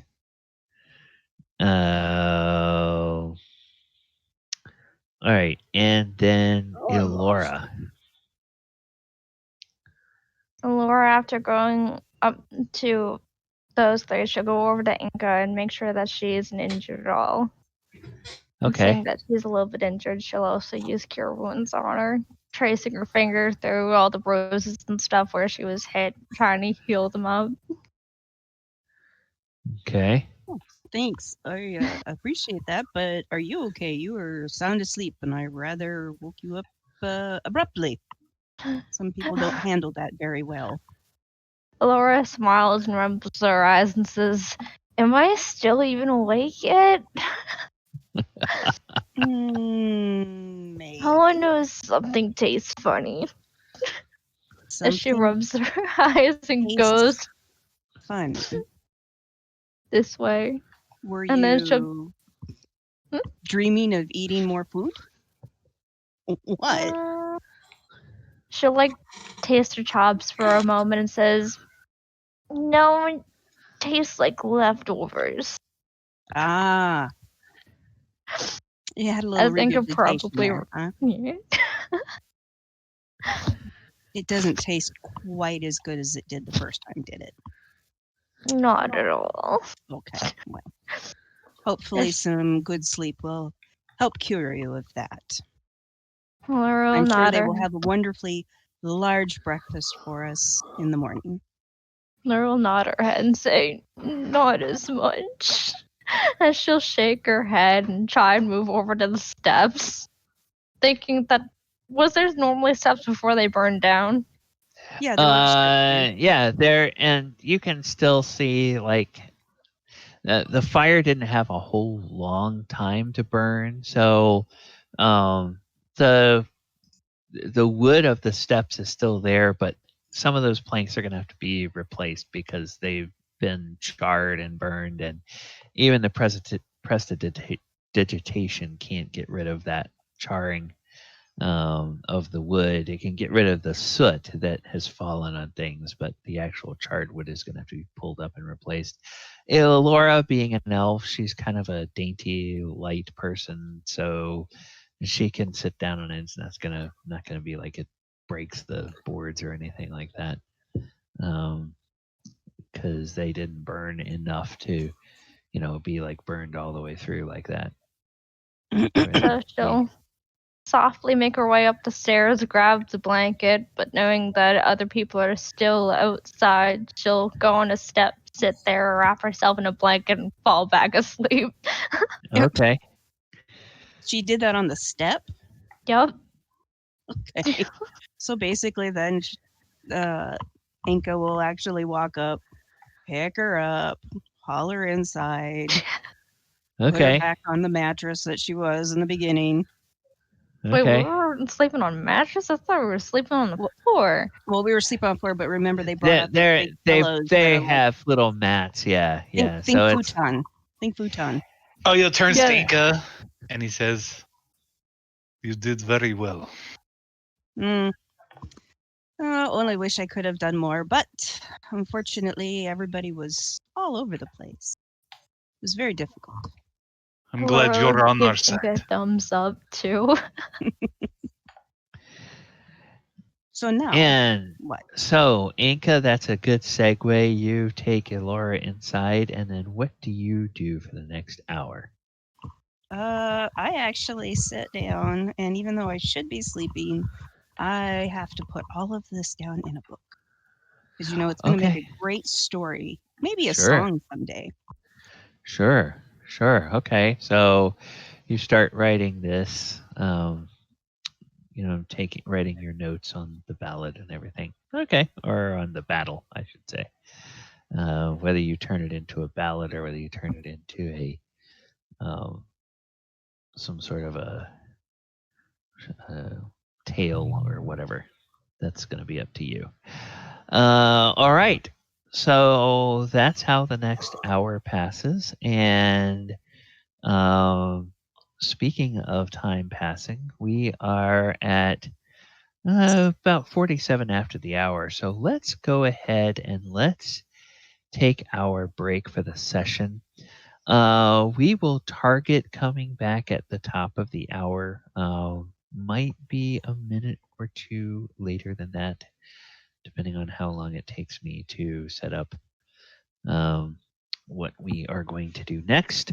But we have some folks with us on the stream. Thank you all for being with us today on the stream. And if you have any questions, I think there's probably some of the players that can look into the stream and answer those questions for you. So Yep. you guys can do that. And I'm going to put the this up. I'm going to put the music on, and I am going to mute myself while I step away.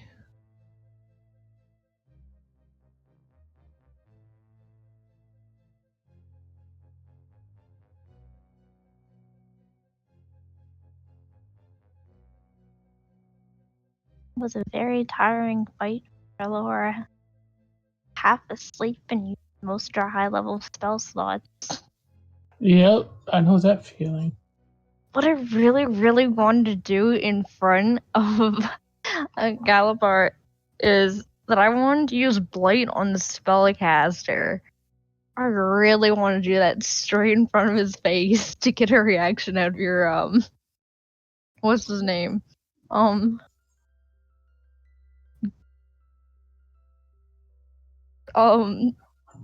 He's What the should we act. call it? Yeah. I want to call it Clifford, but I know that is not its name. It's Willow Roar.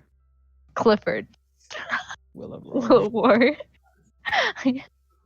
I'm like, I know it came from like a blacksmith place the first time we met.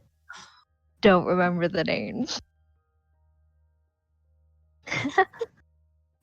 I love the way I ended up. Just punt him down to the ground. One of the most DBZ things I've seen in a D&D game. I love like the last few boss fights that had like a actual boss character. Like they tried to fly away, but I just chased after them like at the same speed. The vampire and now this guy. It's like you're not going anywhere. Just like and then downwards spiking. I can just picture it, and it's just absolutely hilarious just to picture and animate inside your own head. Galibar is so freaking fun to play. He's unstoppable. Don't go saying that. That's how you die. Oh boy. Or get permanently put in mazes. Maze stops after like a minute, I think. Like I mean, it's a he's good gonna thing he didn't let- banish you. I mean, banish would have. Well, yeah, I would have gotten sent back to. Yeah. You hear that, Gallibond? He's giving you a challenge. The maze spell is concentration up to 10 minutes.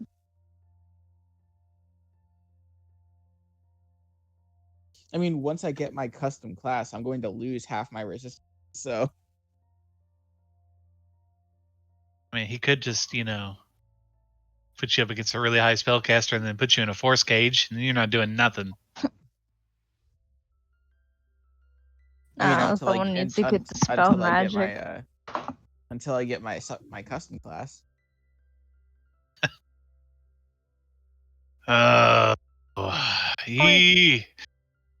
Galibar's gonna die a horrible death sometime. I just see it in the future. That's rude to wish upon your teammates. Way down in the future. I mean, as long as he goes down in a blaze of glory, I'm fine with that. Like level 20, Galibar's like, bring it on, I'm indestructible, and then a giant, like a titan appears and just sits on him and he just dies. Elora senses one of her friends are endangered, so she runs all across the world back to Galibar to revive him. I mean, to be fair, like when Galibar gets level 20, if he gets level 20, his AC will be 20. He will be much harder to. That's okay. There'll be things that are swinging at you that do, 40 to hit. What? What you doing? I'm gonna have like 300 plus health. Because I plan on taking the tough feat eventually.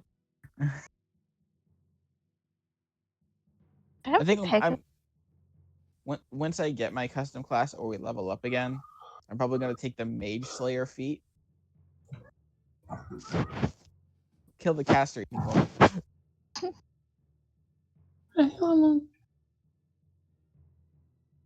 Anything casts a spell within 5 feet of me takes an attack.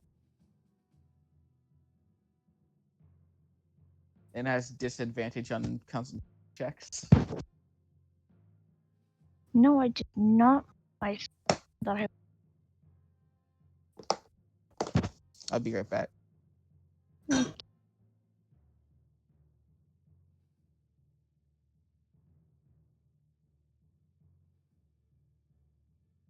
Okay, just because I keep on forgetting and it's not crossing my mind. For the SI feat, choose either or in this one, right? Or you get both. Wait, what?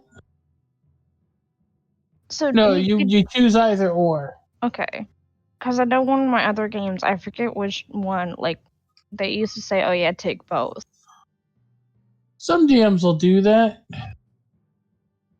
Okay, so I just wanted to make sure it was choose one or the other. And here's another thing about the custom class stuff. So I know it's a mix between whatever your first, second, and if you want to get third. But does that mean you're only like, let's say 6 levels zeroed and then 2 levels rogue, or is it just 666 all across the board if you're max level 6? No. The custom class, you get everything that's on there. Like right now, my character is part fighter, part cleric. So whatever abilities you've got listed on that level, you get. Okay. Yeah, I'm just blanking. It becomes one class. Mm-hmm. Okay. Okay.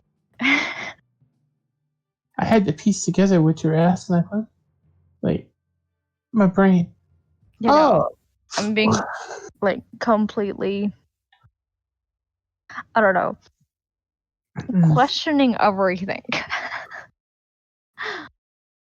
Easiest way to put it.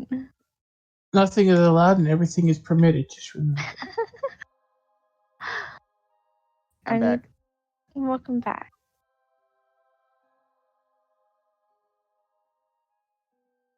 Even if Gallibond somehow finds a way to kill off Galibar, I have backups. Oh yeah, definitely. 1, 2, 3. So later. Where's Gypsy at? She's in our tunnel? Huh? Oh. Hi. Hello. Oh, the cat. The cat. I was going to say, who's Yeah. Gypsy? Hello. At least I don't have a cat trying to start an electrical fire this week. Hi. God, that Hi. smell lingered for hours. What did he do? Did he like half fry himself or what? The dipshit likes to lay on the. We've got one of those stands that has one slot for the dog food dish and another slot for a water dish, and he likes to lay on that with his tail hanging in the water. Oh. So he found another spot that's wedged in between the trash can and that bowl. And not too far away, there was a surge protector. And he kept smacking his tail against that surge protector. And I just keep hearing this loud pop, pop, pop, pop, pop, pop, pop, pop. And I'm going, I have a very strong sense of smell. It drives my wife nuts. Because I smell something and she does it. I'm like, honey, there's a problem. It's like, what? I don't know. But it's over here and I can't find it. And she comes in and she hears the pop, pop, which is pretty bad because she's got veneers, so she's deaf in one ear. Just pop, pop, and then she gets hit by the smell and she starts looking for it. I can't find it. No one's fucking there. So does the cat's tail get burned a little bit, or? No, he's fine. Okay. He's just a dumbass. That is too funny. Oh my god. Cats And are just funny. He didn't even want to move away from it. He's just like, yo, dog, what's up? I'm like, fucking move. I got the Stibbles Codex of Companions or whatever it's called, and yeah, they remade a lot of the beasts, like the lower CR beasts, and they changed cats to their correct alignment of chaotic evil. No, I would say a cat is chaotic neutral because they just don't give a shit. Cats torture their prey. Some do. Hi.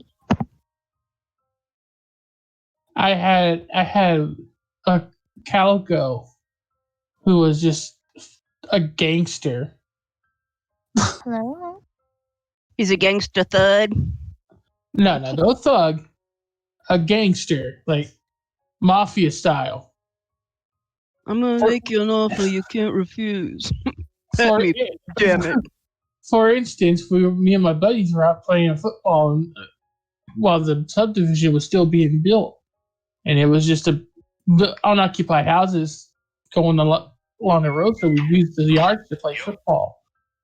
And this guy's Rottweiler broke free, and this was a heavily abused dog.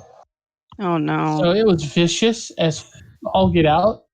So it comes after us. My cat comes over and just sits down in front of it and stares at it. This dog just kind of stops.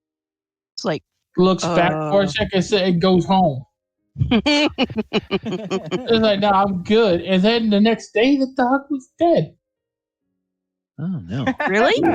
The dog was dead the next day. I was like, dude, did you go finish it off? What did you do, cat? That is too funny.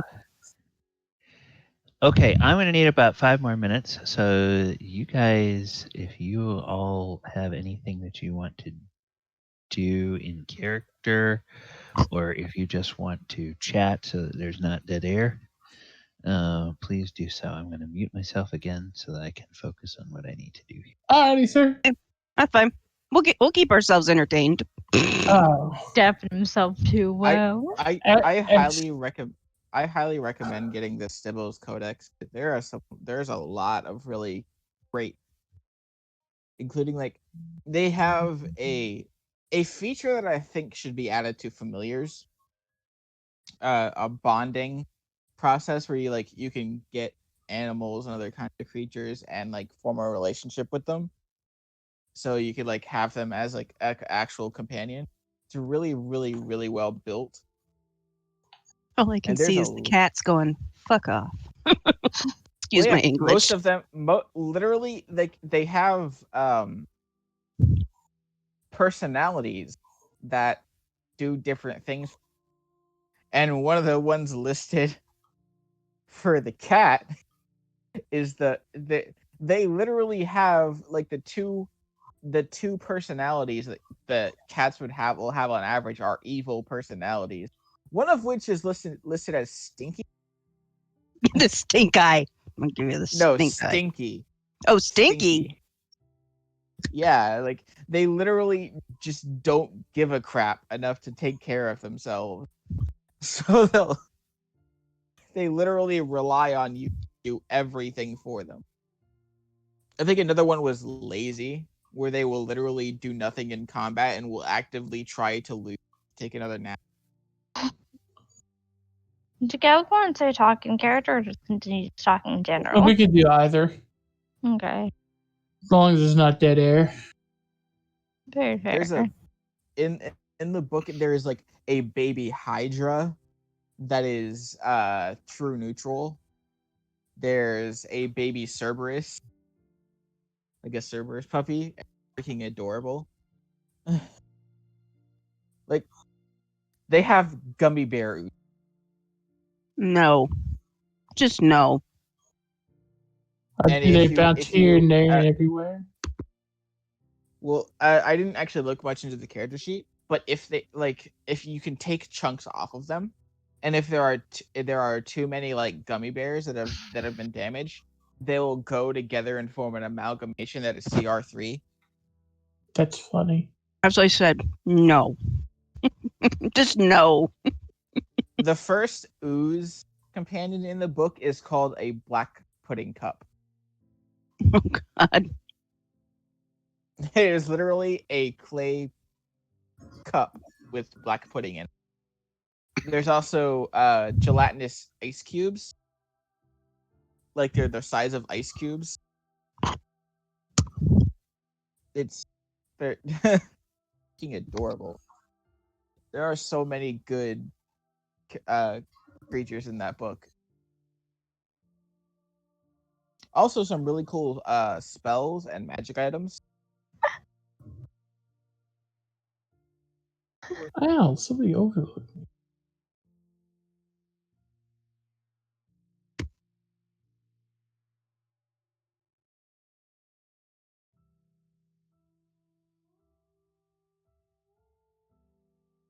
Well, I don't know about the rest of you guys, but after all of this crap,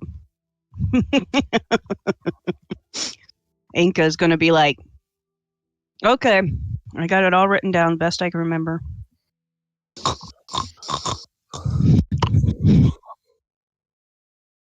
All She will good. be passed the fuck out. Since you guys like stayed up longer and you guys have all taken watches, Galibar is going to be up like 2 hours before even Oyohusa is. I just need a couple more hours of rest. I'm good. Galibar Or- literally only needs the 2 hours. Elora had the food coma. She's still suffering from the food coma. Then she used most of her energy to fight. She wants to be gone. She's laying in bed, curled up in Yeah. a ball, trying to get warm to go to sleep. You guys aren't.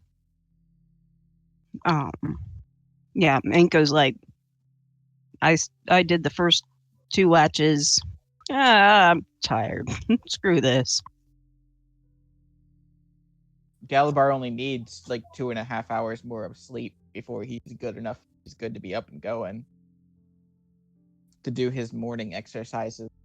While you guys sleep for another 4 or 5 hours. Nope, I Yeah, just need to. Enka will see that Elora is probably cold and we'll just go over and flop down next to her. Seeing how Enka kindly gave Elora the worm, she'll go over and snuggle out to Enka, and then she'll look at Oyohusa and stick her tongue out. Well, you know, they As call she them hay uses- burners for a reason. As she uses Enka's tummy as like a headrest. That's a warm heifer. Yep. Hay burner. Those and She'll- horses. She'll kick her feet underneath Oyo so her feet can stay warm too. Oops.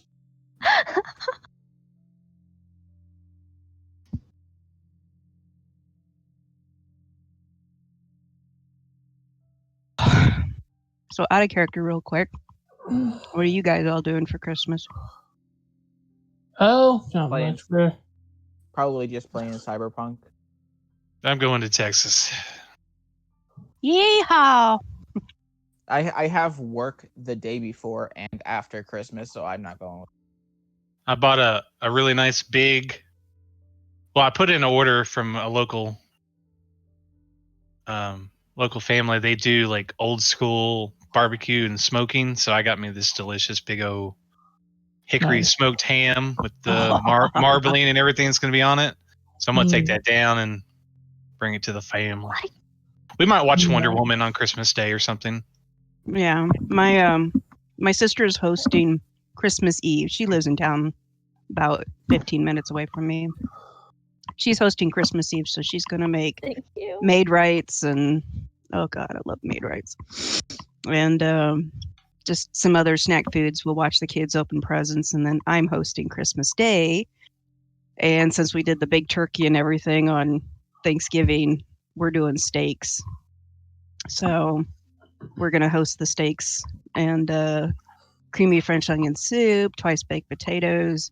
And then since the kids are not getting steaks, I asked my sister, I'm like, what the hell do I feed your kids? You know, and she's like, ham steak. I'm like, ham steak? She's like, yeah, flat hot dog. You know, ham steaks are It's like- great. what? She says, to try to get my kids to try stuff, she says, I just find a way of explaining it as being something that they like. She says they like hot dogs. So it's just a flat hot dog. I'm like, Very okay, it works. But it's so good. Ham steaks are great. Excuse me. Couple of cracked fried eggs there. They should explain how hot dogs are made. You know, I don't think the kids would care because my twin nephews are almost sadistic. So they're 5-year-olds. They don't care. Fried ham steak and macaroni and cheese. Problem solved. There you go.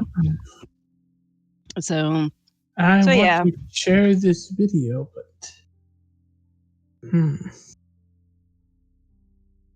oh shoot. and my granddaughter got to try a slice of lemon yesterday. How old is she? She is Not even a year old. not even a year old yet. Oh, I love one. So my daughter is recording her trying this, and it's like the first bite she kind of nom, and then the sour hits her. She kind of jolts.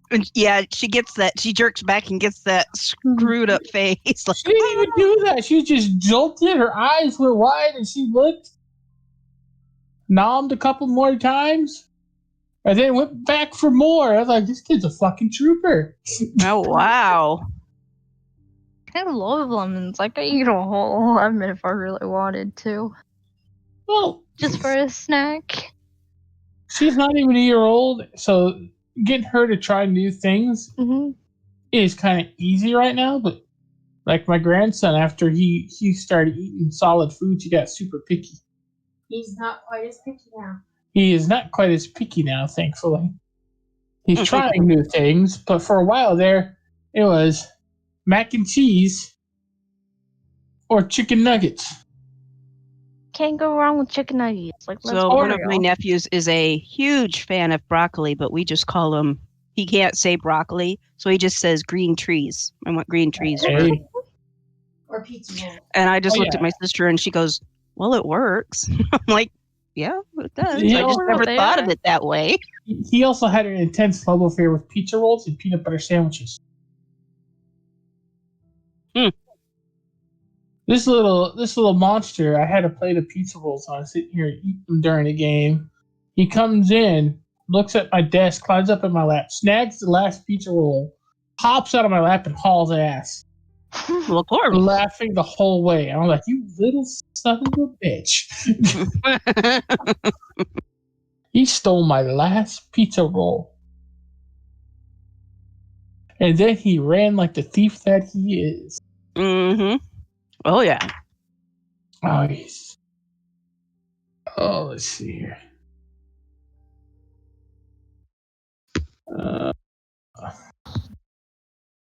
I had to eat healthy stuff when I was younger. Like I had to be real good to be able to get taken to the Dairy Queen, get me that steak finger basket.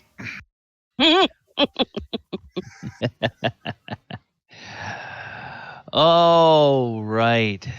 Sorry for that delay there. Nope. You're cool. Okay. All right. This as the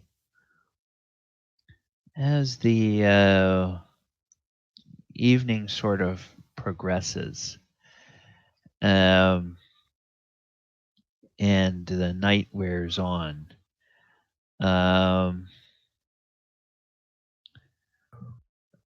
Once you finish with that first hour after the battle, what are you guys going to be doing? Sleeping. Sleeping. Yep. After the dead are taken care of, I'm gonna get my last couple hours in. Okay. The people of the village will take their enemy dead over to the other side of the village from where the defenders are laid out, and they will build a small pyre, and they will simply throw the bodies on there and light them and let them burn. Burn, baby, burn. They do not want to bury the dead. They just want to reduce them to ash and get them out of there. So Gonna there's make a ashes few. out of themselves, huh? Yes, they'll make ashes out of themselves. Ah, They sorry. the so some of the villagers will be engaged in that.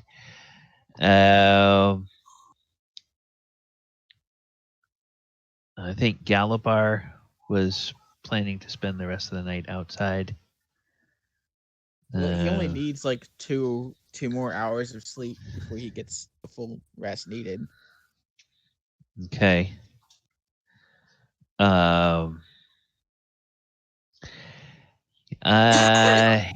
Now, how does that work in this edition? Is it, you get interrupted by something strenuous like a battle? Do you have to start all over again? Is that how that works, or? Not sure. I think you just, as long as you finish your rest, you're good. Oh, okay. All right. Okay. So we'll say that that's. How much more meditation will Oyo need? I think Oyo's the only true elf we have in the party anymore. I think it has to be uninterrupted, so 4 hours. Okay. I'm just Okay. filthy up, I guess. Well, Big you're self. asleep. Yeah, you're a half elf, so. Okay. Who was a half elf? Or is he whole? Oyohusa is a full blood elf, as far Okay. as anybody knows. Okay. He seems to do that 4-hour meditation thing and not suffer any ill effects from it. Okay. Mine doesn't. Mine does not have to be uninterrupted. I just checked. Okay. All right. Well then. maybe 2 hours after the battle, kind of as Galibar is beginning to sort of stir a little bit from his finishing his slumber, there is something of a disturbance outside in the village. Boy. There are the sounds of people talking sort of excitedly and anxiously. And some people rush into the elder's home. And Galibar, as you wake up, you see a couple of people rushing over towards you. And they say, something is happening. The lights in the sky, they are moving. This is strange. We do not know what this means. And so they want to get the elder up as well. Where did I have her? I had her out in the village. She would have been back in her home. So she gets awakened.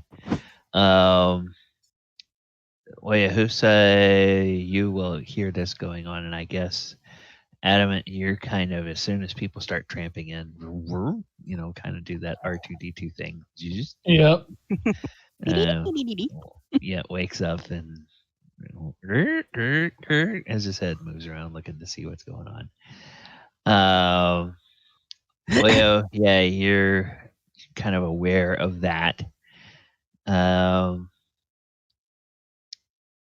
then, so let me ask Oyo and Adamant. Those of you, I think we're okay. Adamant, did you just stay outside? Might as well. Okay, all right. So Oyo, then I'll just ask you. These people are coming in. Clearly, they're trying to get the elder up. You see Enka and Elora slumbering there. You want to wake them, or do you want to figure out what's going on before you wake them? Figure out what's going on. Okay, all right. So they ask the elder to come outside and look up into the sky. And she will. And you indeed see there are four lights in the sky that look like stars. And they are moving kind of closer together and almost look like they are going to come together over the village. And they don't ever quite get close. They don't ever quite converge. But the four of them are very close, and they seem to stop moving. But then after a moment, you notice in looking at it, Oyohusa, they haven't stopped moving. They're coming closer. So it's like they are coming down from the sky because they're gradually getting larger, and they're gradually getting larger, and they're gradually getting larger. And Adamant, you notice this happening too. And the elder, she says, I do not know what this means. This has never happened. Perhaps you should take cover. And are you kind of over there, or are you going to come over and join where he's coming over? Okay. I'm fighting. Okay. And Galibar, with all the commotion and people talking, you look up at it too. So that means we have three of you out there: Galibar, Adamant, Oyohusa. I would like all three of you to make. This is going to be a check for me. This is not a saving throw. But let me figure out what check I want you all to make. So let me pull up. Let me pull up a representative. Representative PC and look at the skills. You are in a strange place.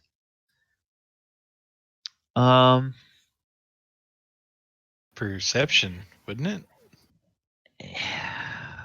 Well, I mean, you can see what's happening. This is more trying to interpret what's happening. I see. All three of you know, because insight is a creature and trying to figure out the motives of a creature. This would be more of a nature check. These appear to be natural phenomena, but they are behaving in a very strange way. So make a nature check to see if anything. Nature checks. We were told that there's a dragon like the North Star or something like that, right? What's called? Oh crap! Yeah, that dragon is missing. Okay. Adamant and Oyohusa. Yeah, you seem to remember stories about spirits that are kind of guardians in this realm. And the guardians are tied to different geographic areas of Kamigawa. There is a spirit, and in this realm, they call these spirits dragons. So there's a spirit that protects the human kingdoms of Iganjo, which are spread out over the plains. There is a spirit that protects the oceans and the rivers, and that is called Kaiga. There is a spirit that protects the forests, and that is called Jugan. And there is a spirit that protects the marshes and bogs and swamps, and that is called Kokusho.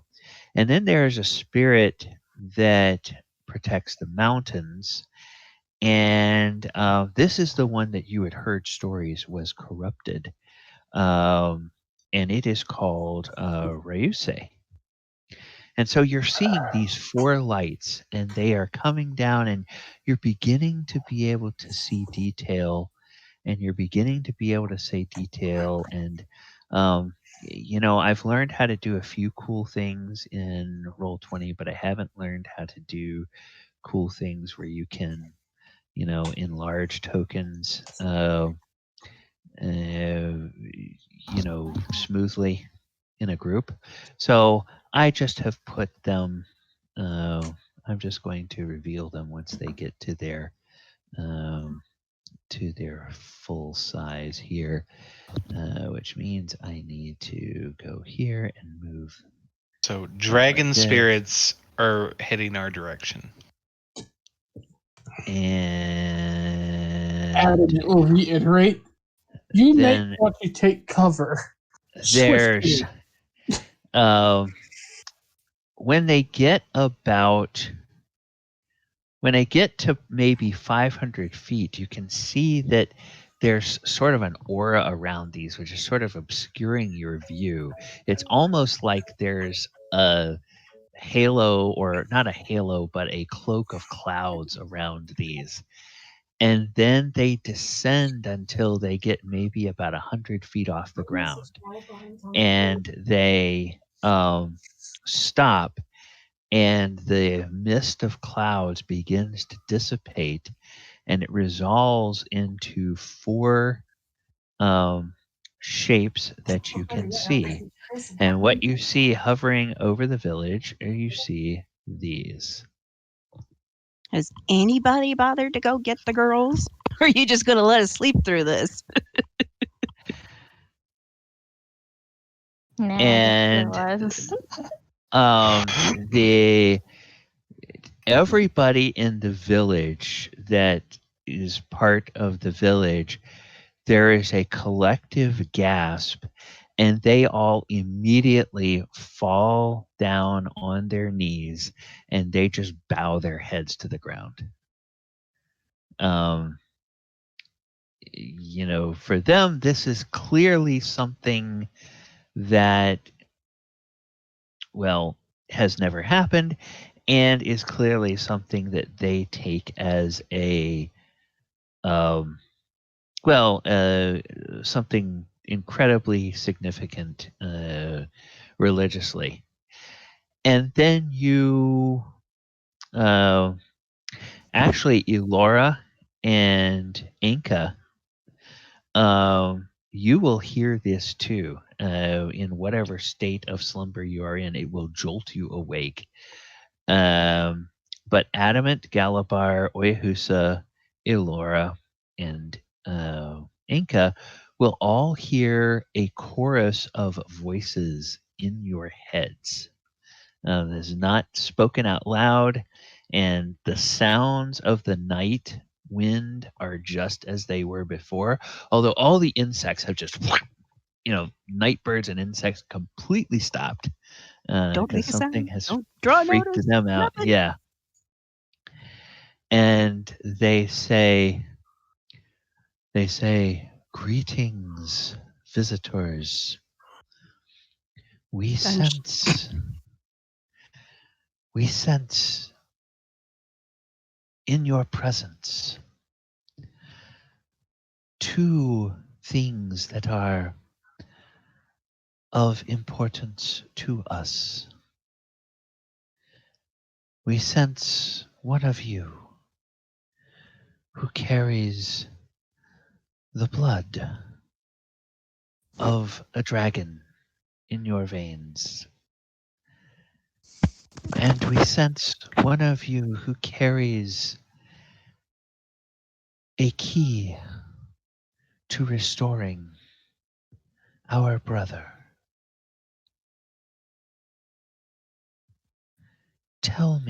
Tell us, which of you has a dragon's blood? Galibar does a. First of all, as he sees them land, he just looks at Oyohusa and smirks. Okay, As they're if, like, not landing. They're not landing. They're Yeah, hovering they're- like 100 feet, about Well, 100 feet in the air. Okay, when they appear as their forms, he just looks at Oyohusa and smirks as if he's won something, and then he just looks like the happiest you've ever seen him. And then when they speak, he does like a warrior's kneel, and then he says, assuming that they speak Draconic, he will say will say that he is the one with the dragon blood in his veins. Okay.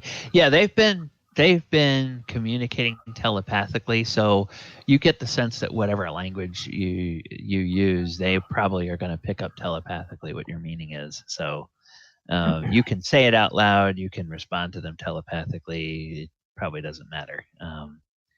They're going to probably figure out what you mean because of telepathy and such. All right, so you get a sense of recognition from them. There's not a verbal response directly. And then they say, and which of you brings the scale of Ryusi that was broken? Adamant looks over at Oyo. A scale of what? The scale of our brother Ryusi. No. Which I was broken. asking out of character. I'm sorry. Oh, okay. Um, The scale of Ryusi that was broken is what they say. I don't. Oyo Looks around like I don't fucking know. I don't know anything about no scale. Well, what about your disc friend there? Perhaps that's it? Oh, you mean? Would you you mean have, Aurora? Would What? you have Aurora with you, or would Aurora It was in be my bag of attached? holding, but yeah, Okay, all right. I'll reach into my bag and pull Aurora out. And it's like, Do you mean this? and Aurora says, "Oh, it's about time. They finally showed up. What did they ask? I was in the bag. I can't hear in there." They're asking about some kind of lost scale. No. It's not me. I'm a key. I'm not a scale. Remember that last place you went where everything was dead? Yes, Remember that? Innistrad. We hated it. Remember that item you got there? The one in the box? Oh, Or the one in the little cube? I see. Doesn't Adamant, you have that, don't you? I can't hear Aurora, remember? Oh, yes, indeed.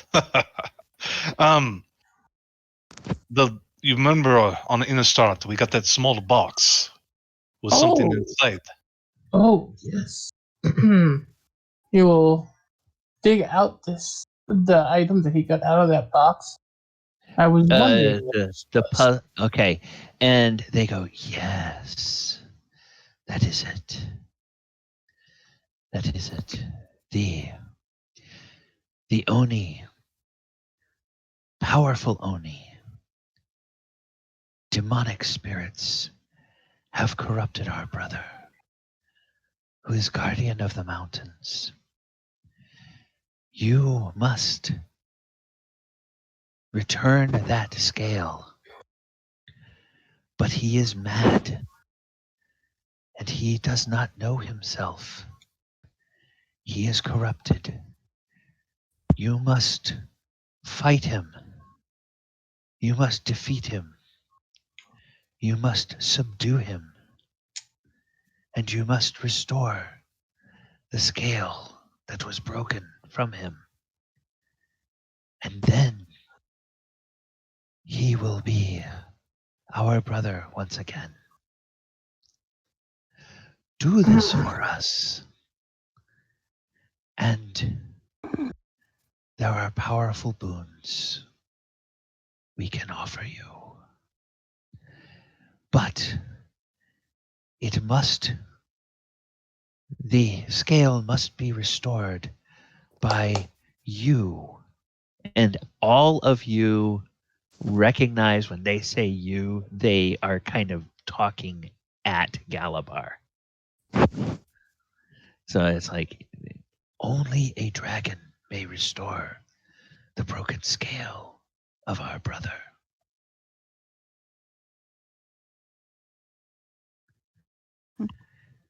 Will you do this for us?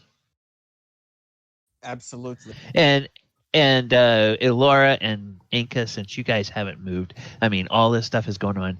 You could hop up and run outside and see what's going on if you wanted to. Either that or we're going to go, okay. Elora would just be like looking up at Enka with like a strange look on her face, like, you hear that too, right? I'm not going insane, right? Yeah, I'm too damn tired. She'll like try and peer out a window, like lift her head a bit, but she's not gonna move. There is, looking out the door, which, okay, the door was tattered and they had hung a kind of a curtain there, but that's been pushed aside, and you can see that it's kind of like, imagine the Goodyear blimp was covered with Christmas lights and was hovering above, and you could sort of see the the glow of those Christmas lights down on the ground. That's kind of what you can see. There's all this strange light. Gotcha. And different colors looking like they're mixed together. You can tell it's distinctive, but kind of where they cross over, it sort of blends into other colors. Gotcha. So I mean, Enka will kind of roll over and look out the window and go, or look out the door and go, are they attacking or are we just gonna watch this? Because I don't want to get up. You notice your friends or your other party members standing there. Every single Orochi villager that you can see is just down on their knees, kind of sort of that whole thing where their knees are tucked over, their head is bowed to the ground, and their arms are outstretched beyond their head. They're just sort of like they're just down in either meditation or contemplation or prayer or something like that. Yeah. This is clearly something that is extremely moving to these people, and they are scared beyond what they know what to do. Elora will Galibar- only smile and do a little wave so they can see it or not and say hi, and then just tuck her head back into Inka's stomach and then just go back to sleep. Okay, all right. I mean, Enka will stay awake, but she's just kind of like, I can watch it from here. Apparently, Okay. it has something to do with the guys. Like, she'll still be listening, but she's not going to be looking. Okay. Besides if they wave back. No, you don't get any sense of that. I Not don't think even they a do that bro hard thing, back? Damn. Yeah. to answer their question, they asked me if I would do this. Galibar says, absolutely, I will do this to the best of my need not worry. And they say, good. Kamigawa cries out, we need our brother restored. If the land can once again heal when this war with the Kami has ended.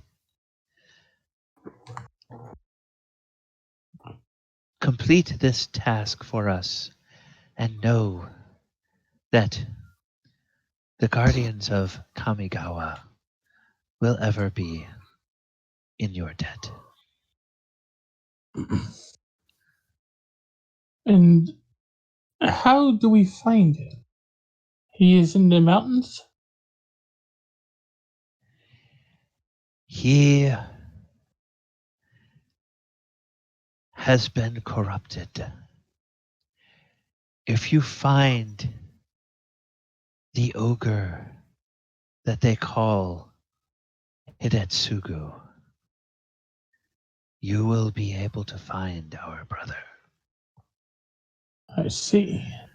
But be warned, Hidetsugu has been greatly empowered by the same demonic spirits that corrupted our brother. He will be a formidable foe.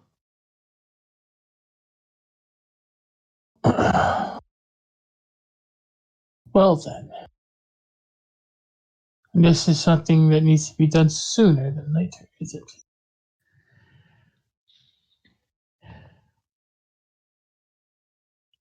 Well, Restoring our brother will not end the war with the Kami. Restoring our brother will not allow the land to heal until the war with the Kami has ended. But without restoring our brother, Kamigawa will never heal properly, even as the Who war has ended. started the war? And they look at you and they say, "We are guardians. We do not meddle in the affairs of the kami and the mortals. We do not know who began the war."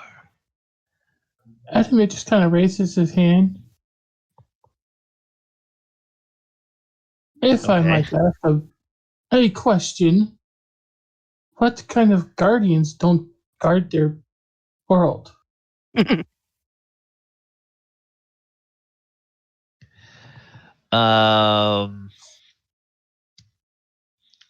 There's a kind of the sky, the entire sky momentarily seems to get a little bit darker. And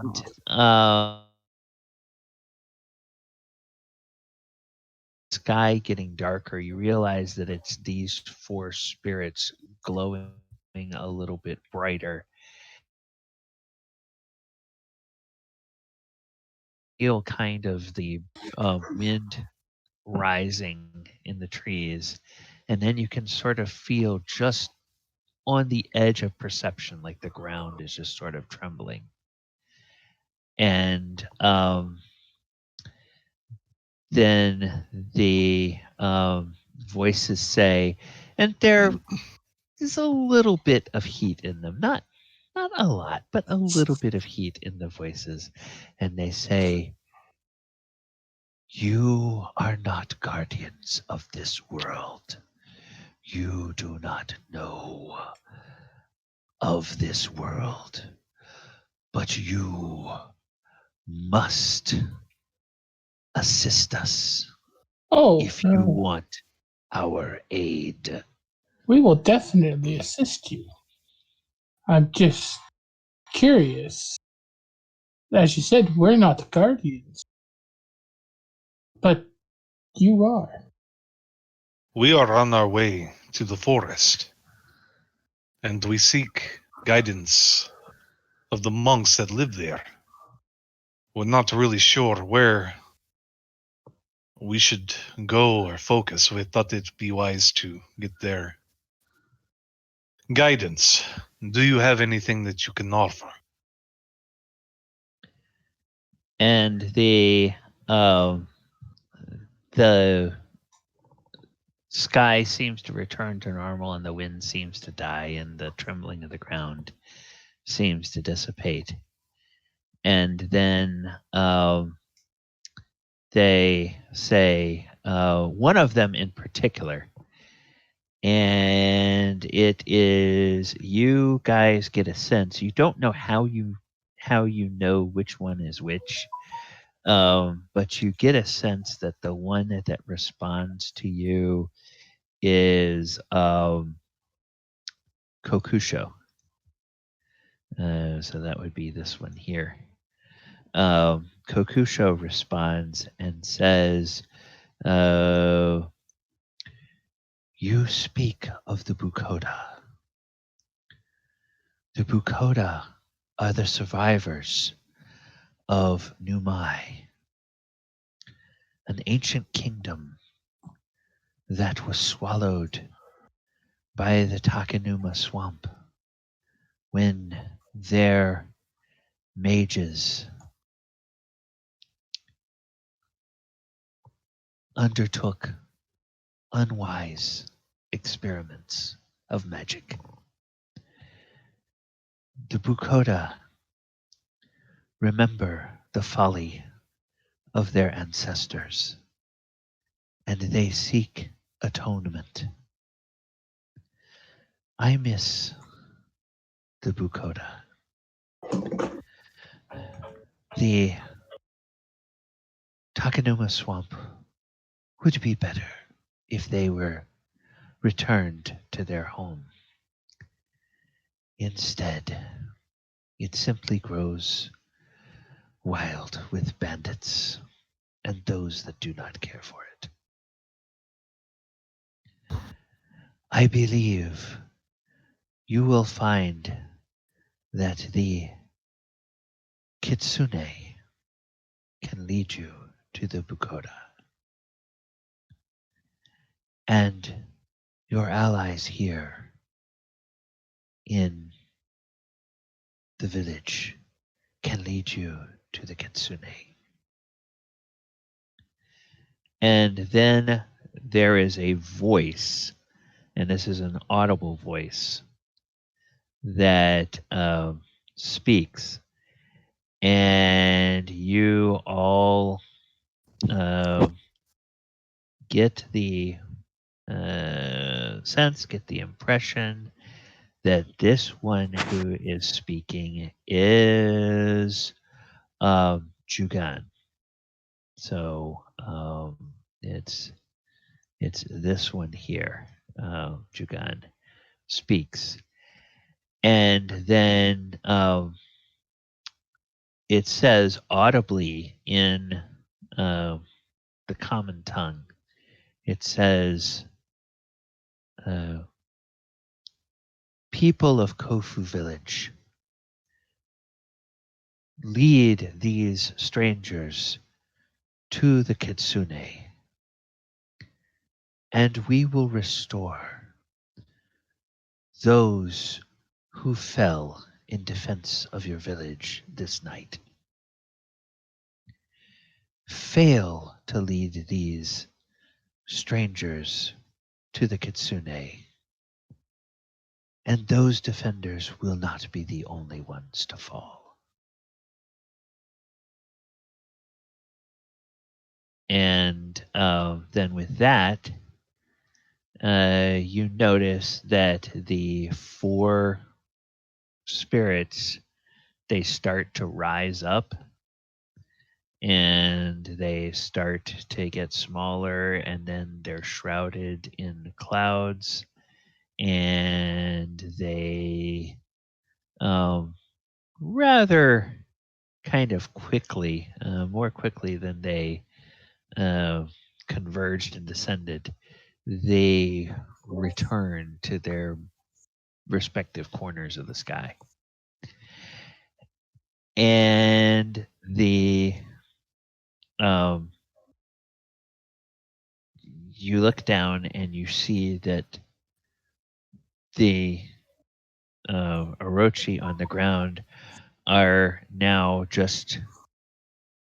they're just kind of sitting up, and a lot of them are kind of wiping their eyes. You know, they've just kind of been overwhelmed by what's just happened. And the elder says, "Well, it seems we have a task ahead of us. Come, we must speak." Very well.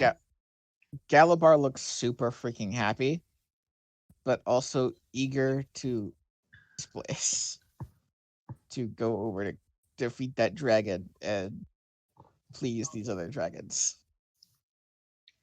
Okay. And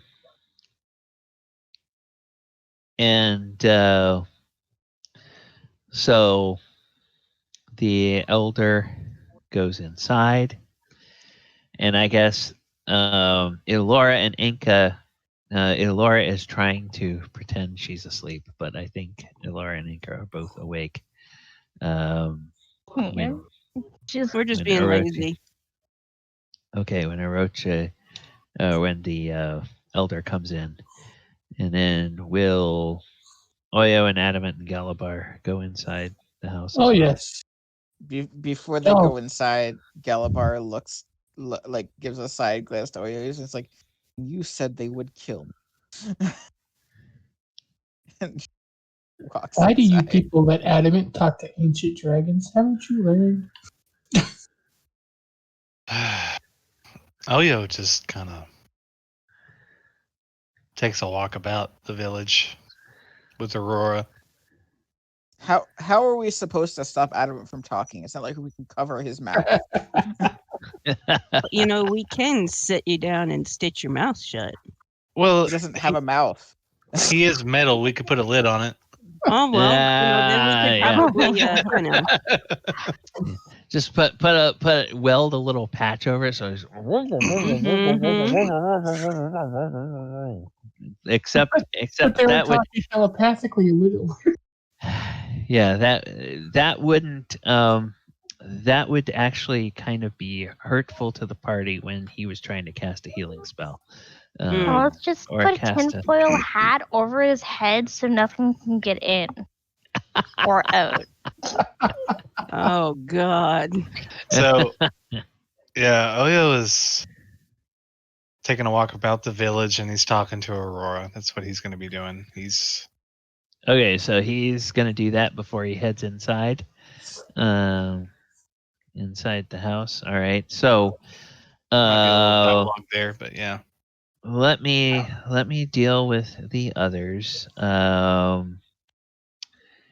So as you all get inside, you realize that Oyohusa is nowhere around, and if somebody looks out, he's got Aurora out, and he just seems to be kind of he is walking. It's up to Oyo how aimlessly or how purposely he is walking, but clearly he's kind of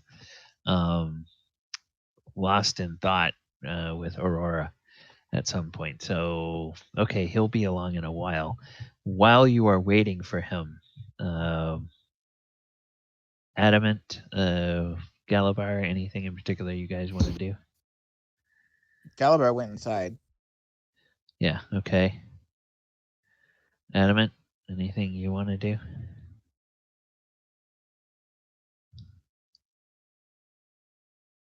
Pete? Not hearing you. Sorry.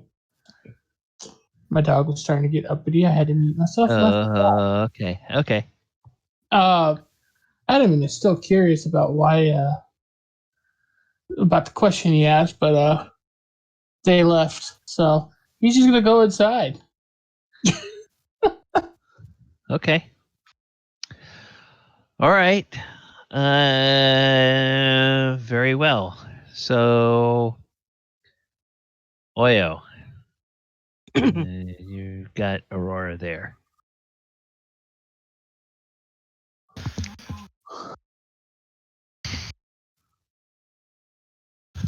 I would have thought that they could have answered more of my questions, but I am disappointed. Well, do you think that all powerful beings are just there to dispense knowledge on your timetable and your schedule? You think they may not want to see some effort on your part to uncover truths?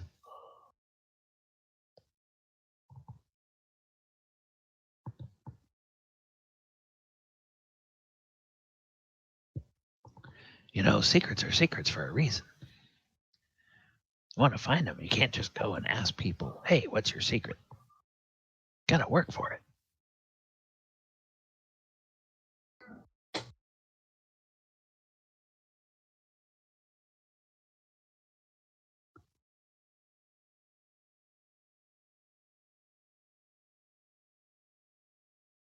Did we lose? Ken, you still there?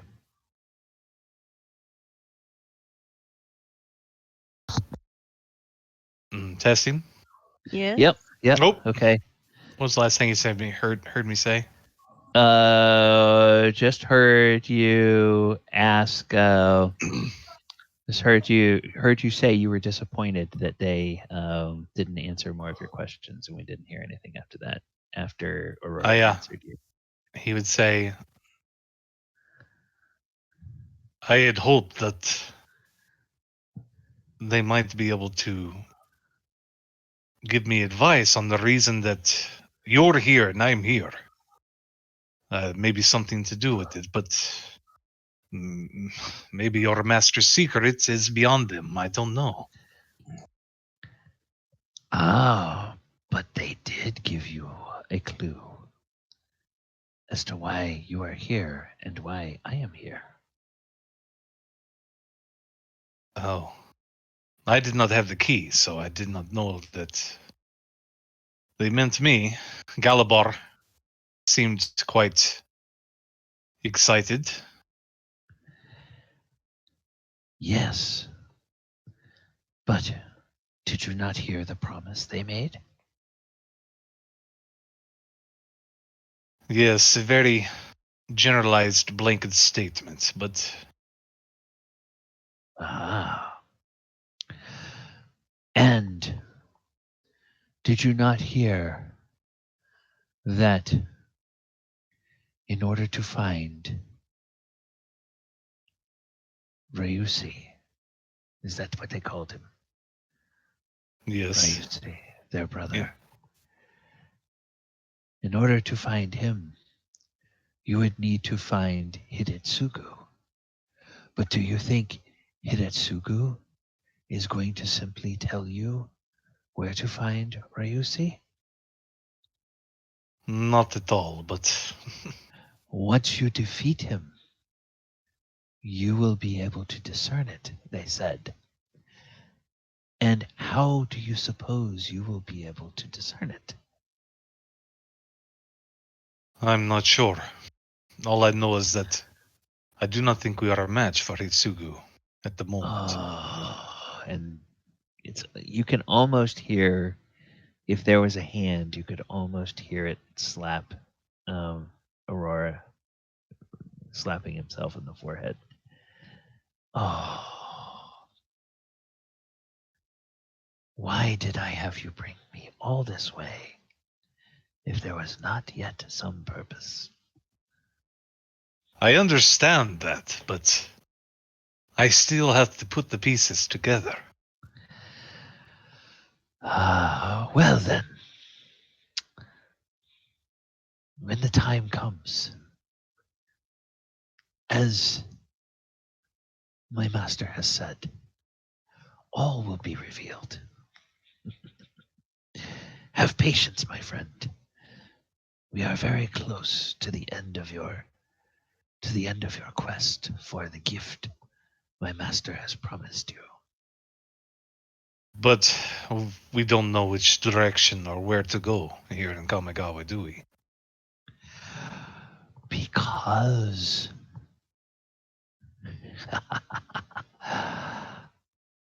I have not found the code that I must interpret for you.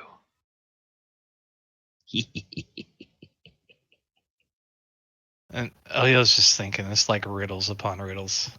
He's a patient guy, but damn. Yes, I suppose. It will require more patience from me. Yes.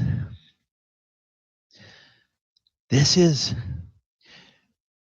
something you will find from my master. My master understands secrets and knows the strength of individuals, but also knows their weaknesses. And he uses tests to grow the strength of those he favors so that they can conquer their weaknesses. In you, I sense the weakness of patience. Me, weak in patience. Are you serious? Well, yes, I mean,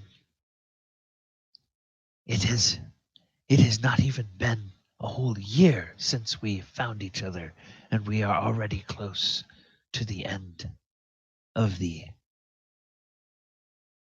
purpose that I have with you. I mean, you must not have met very many people if you think I am lacking in patience. Well, there are some that would wait a century for the information I could divulge. I don't mind waiting. I just enjoy the challenge of trying to discern and put things together.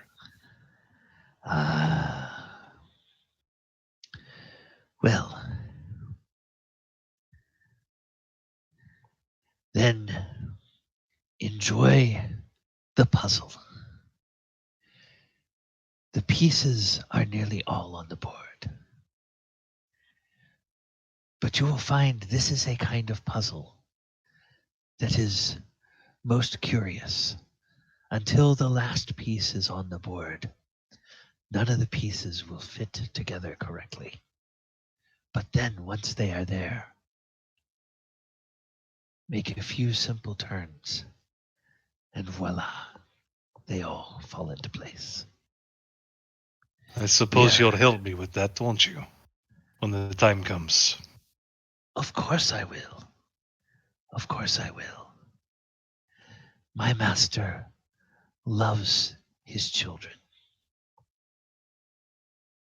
You do not think he would want this world to suffer. I thought about asking them about Saridor, but I had the feeling that not even they know of him. They may not know of him, but he knows of them. And he watches. And through you and your friends, he will help them. Won't he? I believe so. We are on our way to the forest to seek a race of monks and ask them for guidance, but I wonder if there might be a different route we could take that might be more practical.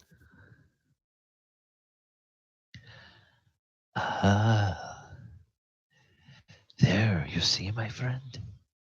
That impatience again. Always seeking shortcuts. Or thinking of different outcomes. It's not the same thing. Hmm.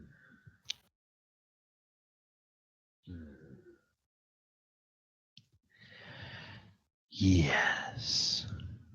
A good tactician thinks multiple moves ahead, not just 2 or 3. This is very true. Well, I will be curious to see what your thoughts are on your alternate paths. Remember,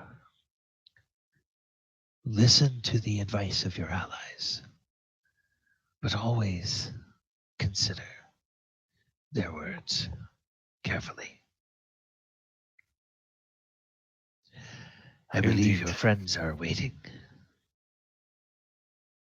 Very well. Until we speak again, old friend. And he'll put Elora away before you can even Okay. say anything. Okay. All right. All right. So, you guys are inside and going to be meeting with the elder. And so you see when Adamant and Oyohusa walk in, they will see that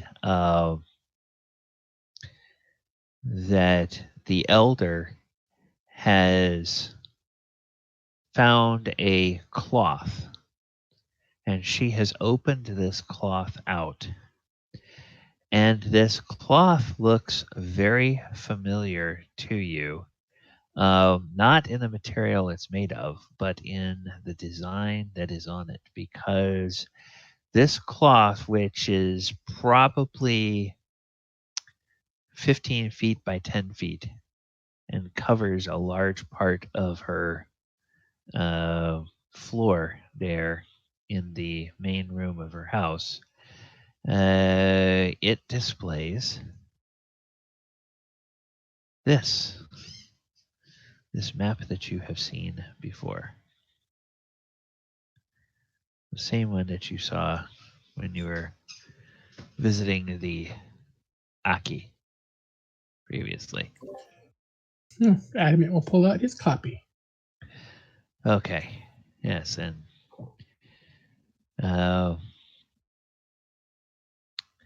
she looks to you and she nods. And she says,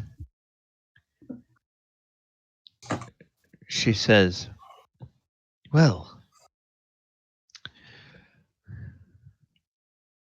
I do not know what was said in the time that the Guardians were here in the village. This night was already going to be a night that was talked about in the lore of our village for generations, but now it will be the stuff of legend across all of Kamigawa, I believe. I never have remembered a story where several of the Guardians have manifested at once in the same place to a group of people. But when they came down, we all saw them, of course. But the only thing we heard for a long time was, and she points to Galibar, when he spoke. And we heard you speak in a language that we did not understand. And then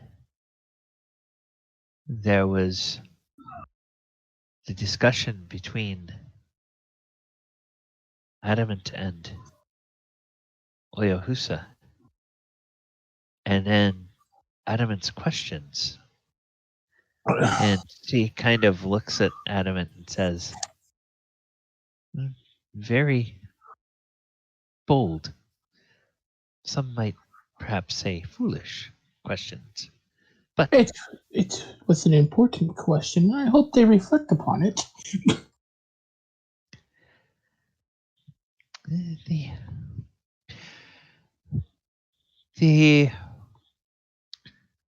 our understanding of the role of the dragons is one of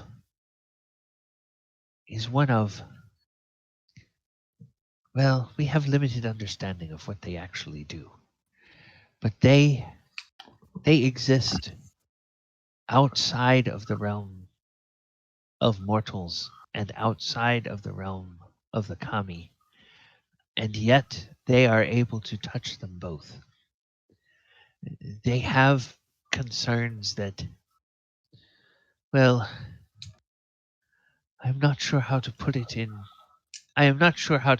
your world, in terms that you may understand. But for those of us who grow crops, we care about the cycles of when to plant and when to harvest and when to sow and when to reap. And we care about preparing the soil, and we care about the predators and parasites and other things that would damage the crops.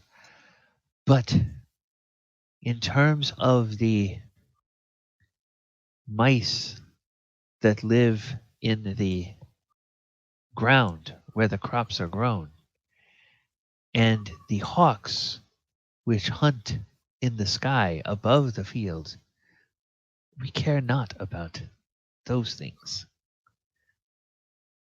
I believe that to the spirit guardians, the mortals and the kami are much like the mice and the hawks to the farmer.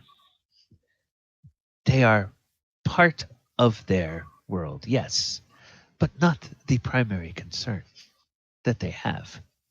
And yet, if the trouble between the mice and the hawks gets to a point, it can damage the crops, perhaps irreparably. This, I believe, is perhaps why they may not be so aware of the causes behind the conflict.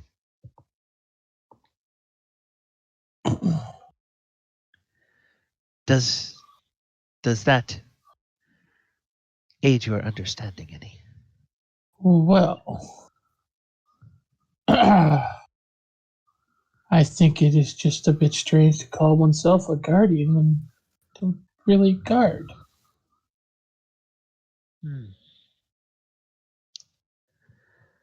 Well, be that as it may.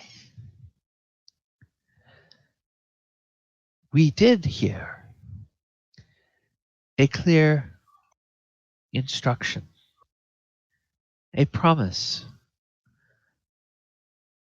of aid or a promise of pain based on our ability to help you.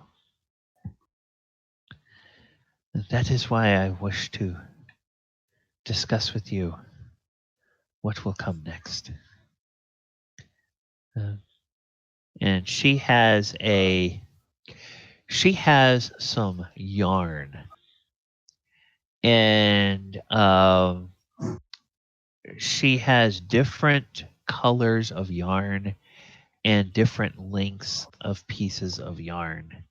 And she pulls these out, and you kind of are wondering, okay, what is she doing with this? But then you realize pretty quickly that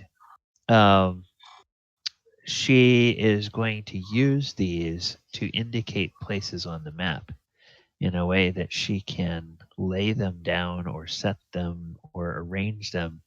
And yet it's something that later she can take those up and she will not have marred or marked up or damaged the tapestry that the map is made on. And so she says, of course we are here in the Kofu village. And she lays a piece of yarn there. You asked about the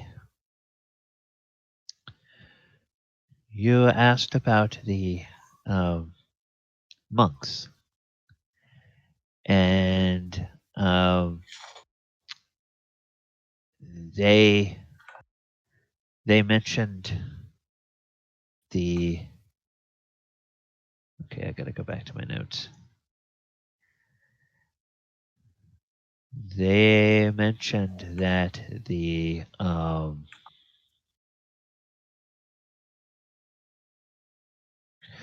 Bukoda, and they mentioned that the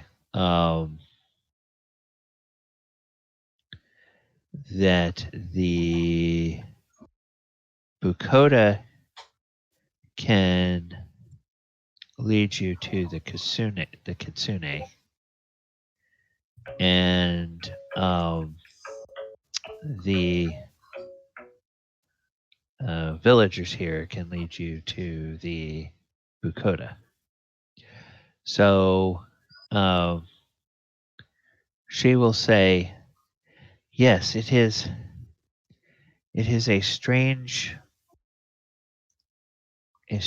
path that they have set for you. Indeed. I do not understand the whole meaning of it myself. But the we here in Kofu Village and our allies here in Suzuki Village are in fact friends of the Bukoda. We must be careful as we head to the Bukoda that we avoid the South Tree. For those who came to attack us tonight, the South Tree is their lands. The Bukoda that you will want to see, they can be found here in Okina. The village of Okina is in a small boggy area of the Jukai forest that must remind them of their ancient home in Takanuma. And the kitsune that they spoke of, their lands are in the region here of the center tree. So, I would propose that we send by swift message to Suzuki and ask that our friends in Suzuki lead the Orochi from the center tree, or I'm sorry, from the south tree, away to the east. And then we can lead you to the village here of Okina. And then when you have befriended the Numai, or the Bukoda, I'm sorry, they can bring you to the Kitsune here. You see, the Kitsune are considered very wise, but they do not trust many at all. The Bukoda are one of the few groups of people that have won their trust, largely because they have made the bog more beautiful and have made it a place of refuge and contemplation. This is something that pleases the Kitsune. The fact that the various tribes of Orochi fight against each other is something that causes the Kitsune to distrust us. I see. We would happily live at peace with our Orochi brothers and sisters, but for whatever reason, perhaps it is a corruption of the Oni, or perhaps it is greed. I do not know why, but they seek war with all other Orochi.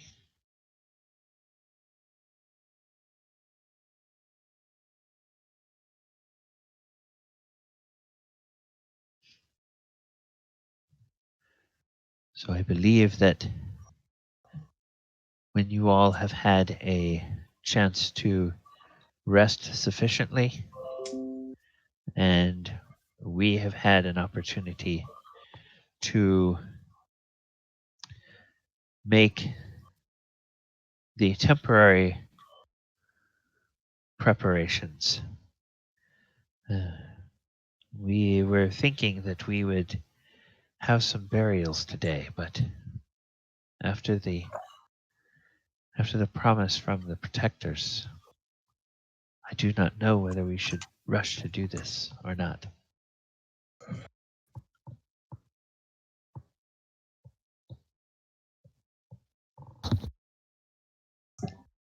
We shall rest and prepare, and we will be ready to leave whenever you see fit.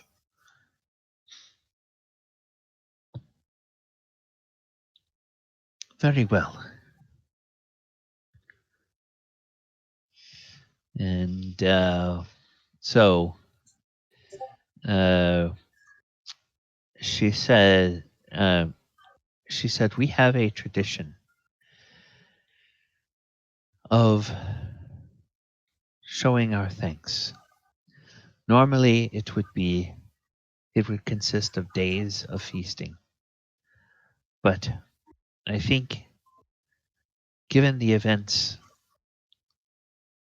that we have all just witnessed, we will condense that into a single meal. Perhaps at midday, or maybe early in the afternoon.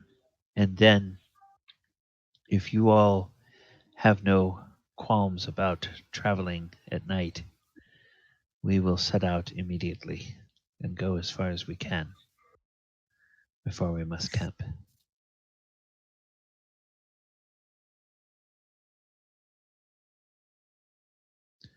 Or would you prefer to wait until the morning? What do you think, Adamant? Think waiting until morning can't hurt. I'm sure the rest could do with the rest. I mean, I'm good for now, but I guess the villagers are probably. Yeah, and there's lots of stuff that can be done around the village. I mean, there's people who are in shock, people who find themselves in total disbelief, people who are filled with a great hope because, you know, that voice when the what the heck is his name? That voice when Jugan spoke, promising to restore the defenders who fell. That was audible across the whole village, and everybody heard that. So there are people who are hopeful about that. There are also people who focused more on what seemed to be kind of a veiled threat if they didn't help you guys. So there's people that are very anxious about that. And they, so there's a whole bunch of mixed emotions. And I think perhaps waiting until morning will give them the time to process what's happened just now. She says, yes, there will be some that will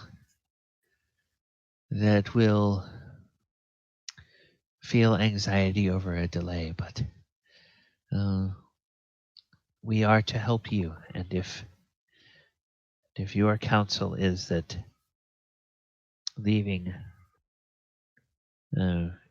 tomorrow morning would be best, then That is what we will abide by. My wise women and I can help to assure the rest of the villagers if they grow too anxious about that. If I may pry, what did the guardians ask of you, or what did they tell you? We must go to, what was it? Was it Tekutsuma? Where was the Oni? Takanuma Swamp, yeah. Yeah, we need to go to Takanuma Swamp. Defeat the Oni there.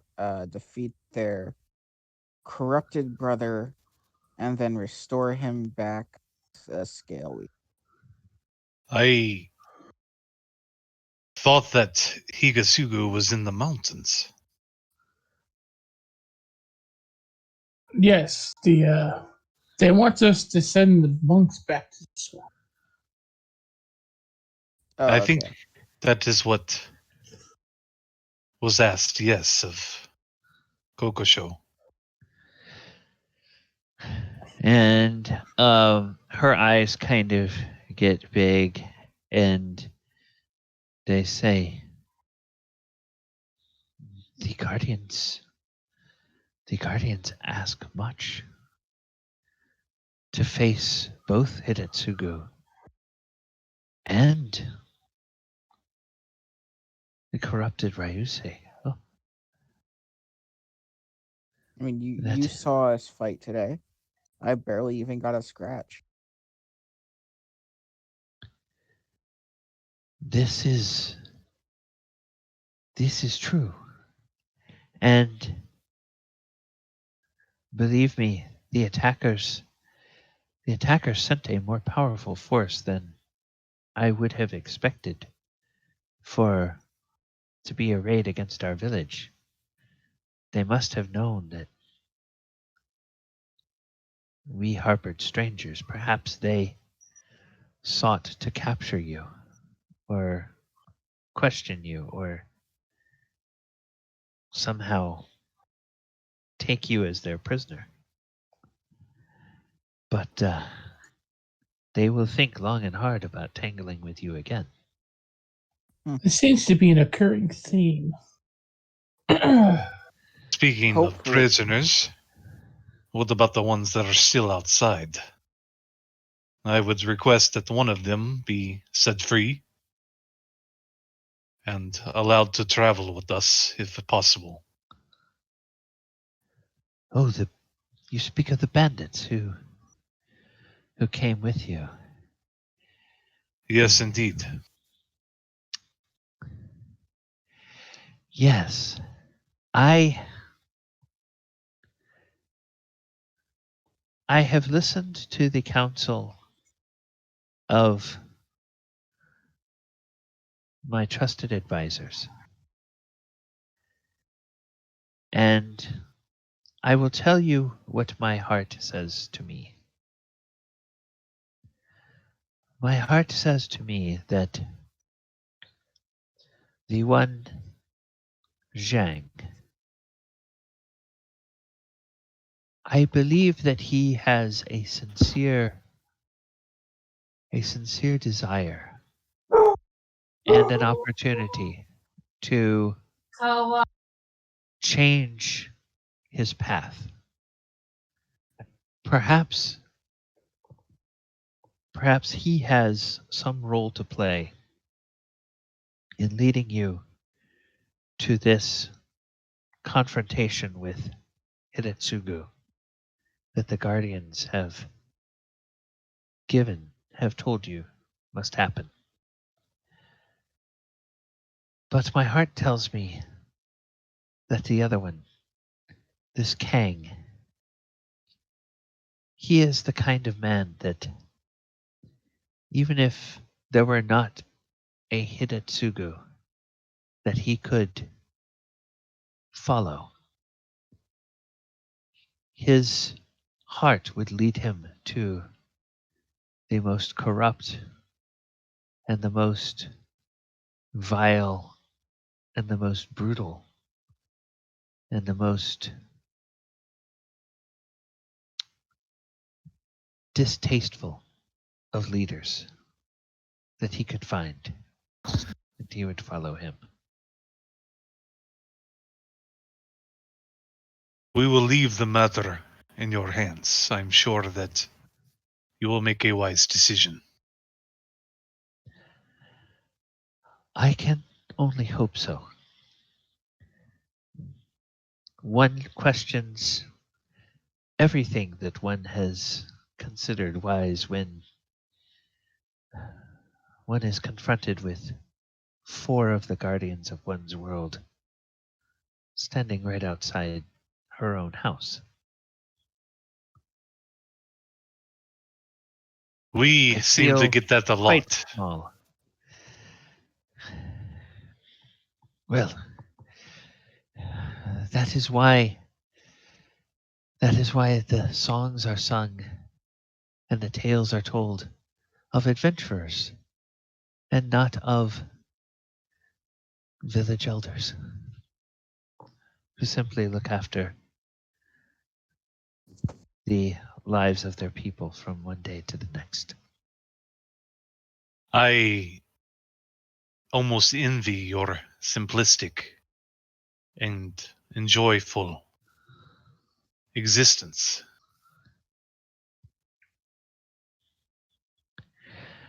Well, it is simple, yes, but if you have ever heard 2 mothers bickering over an altercation between their young children, or if you have ever heard 2 men discussing an injury that one's horse did to the other, you would wish for the escape of adventure from time to time. Yes, you make a good point, no? Yes, I think that no matter what role we have in life, we always look to others and dream of perhaps something better that others experience than what we ourselves have. While others may look at us and think that we are all the envy that they could desire.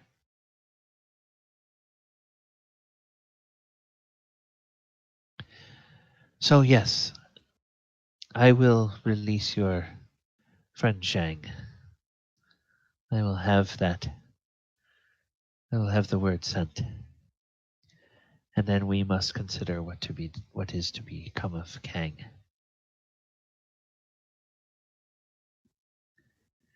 And so there's some time that passes, and perhaps an hour later, or maybe in a little less time,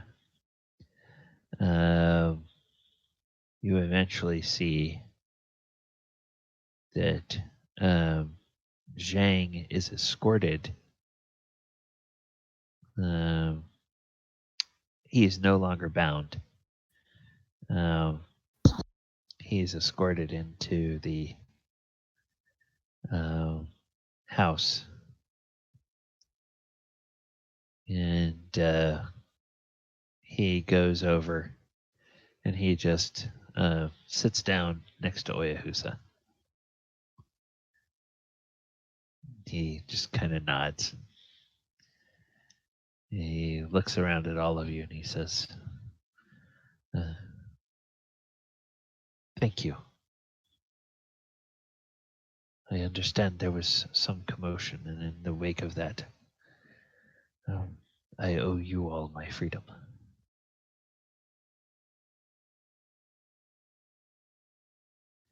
How can I assist you?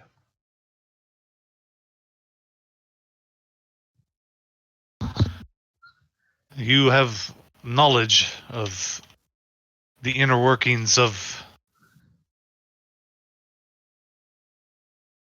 the human government, and I think you might prove to be useful in that regard. Ah, yes. Iganjo. Yes, I know it well. I have friends there. I still know many of the workings of the guard and many of the people who still reside there. I do not know how much I could still trust Lord Kanda, but I will give you whatever help I can. That is kind of the point. I thought that perhaps we might form a resistance. I suspect, but cannot prove, since my knowledge is very limited, that he has something to do with these commie invasions, or at least somewhat with the problem. Why else would he turn on your honorable master and turn you into a dishonored soldier? And he thinks about that for a time. He says, I did account it strange, but I have always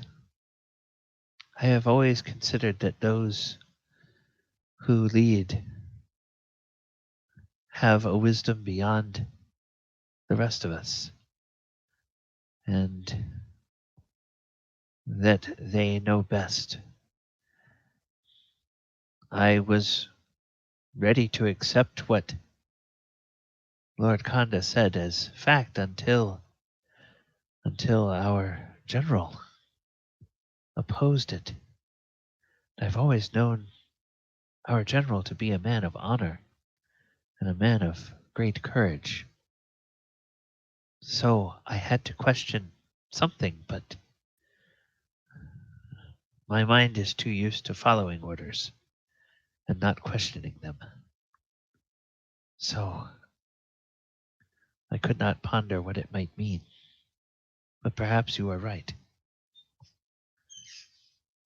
I think that you will serve well in this area of being our interpreter or guide to local customs. If we find ourselves in that city, your knowledge could be most valuable. Well, I will follow and do what I can. And because of that,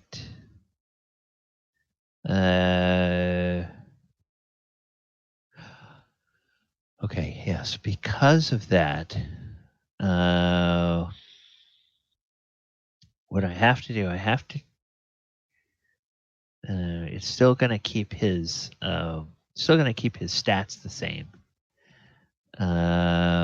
But I am going to need to change his name a little bit. Bushy. Because he no longer has the same type. And I am going to do this. And now what you all will notice, something I'm considering doing in my Saturday night group, and I think I'm going to start trying to do it here, especially when we have things like today. If you look in your journals, you each will now see that you have a character in your journals called Zhang, or maybe you won't see a character, but a token called Zhang. And so I have put his token under control of all of the players. So basically, as you guys go around, and if you guys get into a fight, you can figure out for yourselves from one time to the next who's going to have Jean do whatever he does. But you can basically move him where you want him. I cannot at this time give you all control of Bushy Tenderfoot, because then you would get control of every Bushy Tenderfoot, and that's not what I want. So you'll have to tell me, if you want him to attack or if you want him to move, or well, you could move him, but you have to tell me if you want him to attack and which target, and then I can roll the attacks. But I don't see it in my journal. okay, you don't. See if you could move his token around. We are still on the big map. Oh, fudge factor. And I can't see it either in my journal. Okay. So now we're back here. I can move it. Okay, all right. I can move it too. Okay. So then I don't know what that does. I'll have to try to figure that out. I've got some time off coming up in the next couple of weeks, so maybe I'll have to figure out what I have to do is I may just have to copy the Bushy Tenderfoot character sheet, give it a different name of Zhang, and then give that character control to you, and then that might be the way that you guys see it in your journals. But if that's what we have to do, then that'll be fine. Okay. Well, there is a large but hastily created feast that is set up, and it's a much more somber thing than the celebration the night before. And yeah, this guy, they're going to take this scout that they captured and put him over here in the same place where they've been holding Kang. And then they'll have a couple of other people over there guarding him as well. All right. But they set out some tables. It's a little bit more simple. It's a little bit more subdued in terms of the tone, but there is a very real sense of gratitude that you all get from the villagers, that they are very thankful that you were there and were able to help in defending the village from the attack. And then, of course, it's like they understand that without you all being there, these guardian spirits would not have descended upon the village like they did. So that's obviously something that's going to be remarkable. You can already see that there are people who have kind of gone out and they've kind of like put stakes in the ground and kind of put up little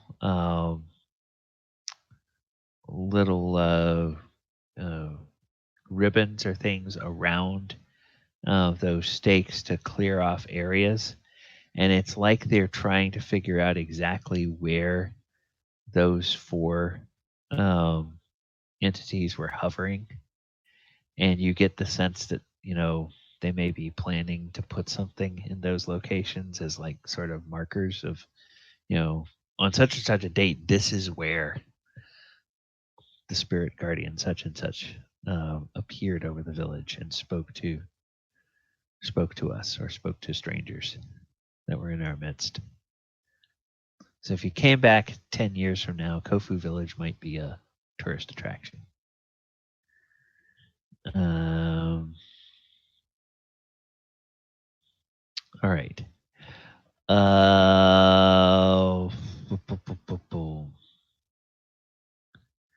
Yeah, that's gonna get us really close to the end of what I have prepared for today. So that's we're a little bit ahead of schedule in terms of when we normally wrap up, but I normally try to write ahead, and I got about this far ahead, and I kind of know what is going to happen next, but I need to sort of detail it out and get stuff ready mechanically for the next part of our adventure. So we'll go ahead and call it here for the session. But we do have a number of people in chat, and we have oh, hey, welcome, Monkey. Monkey Madness. Monkey Madness was on the stream again last night, and he's back again today. So do we have anybody that has been around on the stream for the session that has questions about what we did, or any of the players? Do you have questions about the enemies that you faced in that battle, or anything you're curious about with where those guys came from? I do have a say if we ever had to make a new character, would any of these races be available? Ooh, okay. I am going to say not until and unless Wizards of the Coast gives me more to go on. Because, and here's what I say. Here's why I say that. The enemies that I create for you to fight, I obviously pull their names and their images out of Magic the Gathering. And then there's an algorithm that I use that allows me to figure out what type of creature they would be in D&D. So what general type do they fall into, and what challenge rating they would be in D&D. And so then when I know that, then I have to go look at those types and look through the monster sources that I have and pick the basic stat block.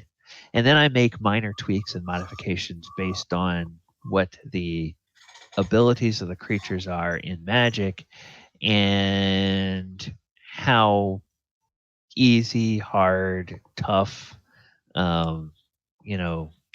simple they need to be to go into the kind of encounter I want to create for you guys, whether I want to create an easy encounter, a hard encounter, or something in between. So I'm just basically taking thumbnail bits. I'm not fleshing out everything that the race would have. And I feel like it would be a whole lot of work for me, and probably more of an exercise of what can we get away with from the standpoint of a player to try to flesh that out into a full-fledged playable race. So until and unless Wizards of the Coast gives us these races in a D&D 5e sourcebook, I'm going to say no. But having said that, if they release like a D&D sourcebook based in Kamigawa, and now boom, here are all the races and they're all set up, then at that point by all means. Just like we do with all the races out of Eberron, all the races out of Ravnica, and the other source books that they have created for us.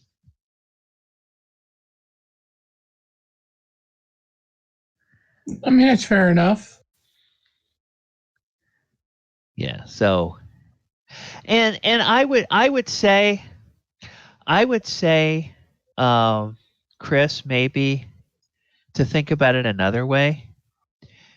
If you really wanted to play an Orochi, just for giggles and grins, if you really wanted to play an Orochi, and you could find an existing race that has a full suite of abilities that are set out when you make a player character out of this race, and you want to cosmetically say, okay, that's not this race, but it's an Orochi, we can talk about that.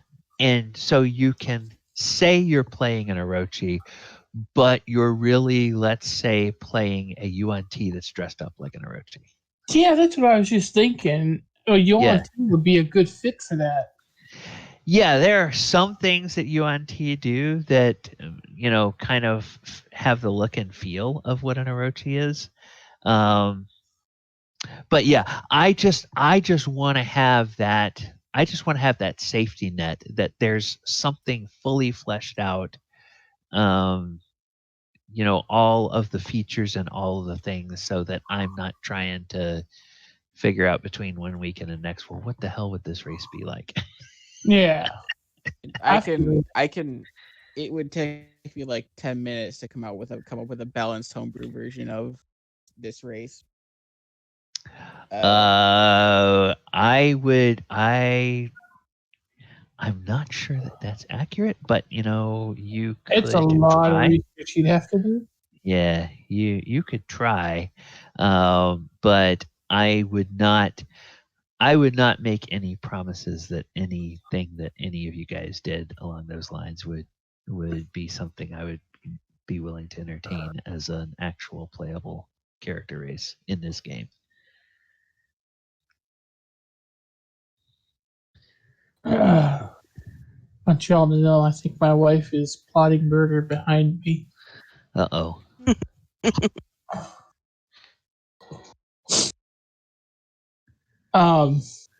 I've been kind of torturing her all day, and Uh-oh.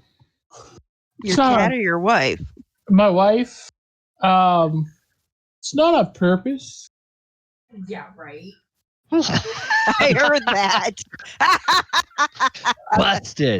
Busted, Pete. If I could do this on demand, I would be a dangerous person indeed. Oh, you're messing with me? Plomp. All right. Well, players, thank you for another entertaining session. Yeah, thank you for jamming. That was awesome. Okay, good. Let me ask, because I've been asking all week.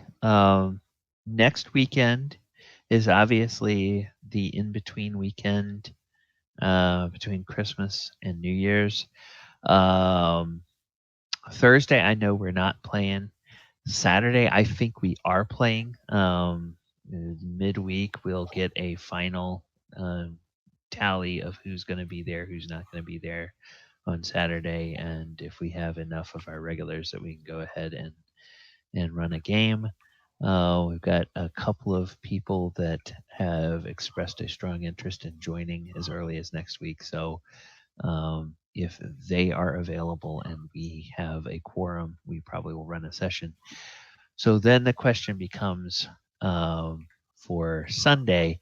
I know this year Christmas is on a Friday, but that means it's also hits right at the beginning of the weekend, and 2020 being 2020, I don't know how many of you are traveling and will be back by Sunday, or will traveling and still be there. I'll be here on Sunday.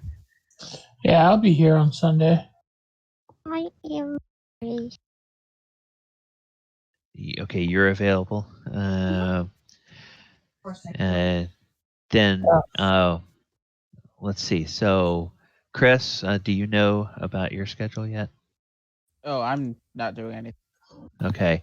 And then Ken, I think you said you're traveling, but you might have access to a computer. I just don't know whether on Sunday you would be having to make the trip back from where you're visiting to. I should be available. I'll either be back Sunday or hop on a computer there. I probably will be coming back Saturday night, but Oh, okay. All right. we'll see. Okay. Well, then for the time being, we will go ahead and plan to have a game next Sunday.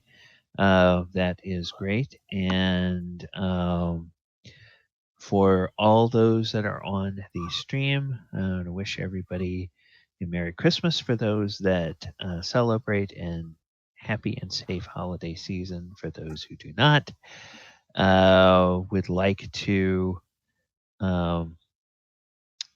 just ask everybody, be safe, take care of yourselves and your loved ones, and looking forward to seeing what comes next in our little story here.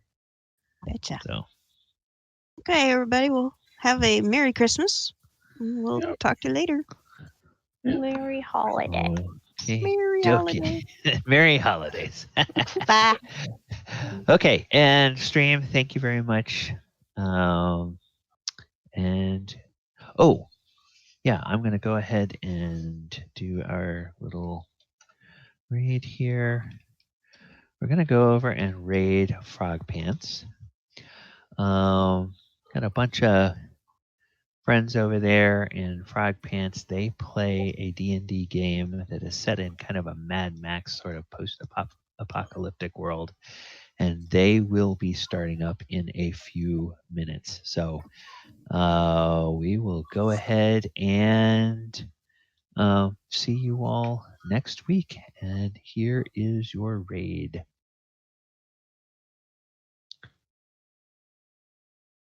Okay, and players. All right. Players, we are out. Wow, Gooney left so quickly.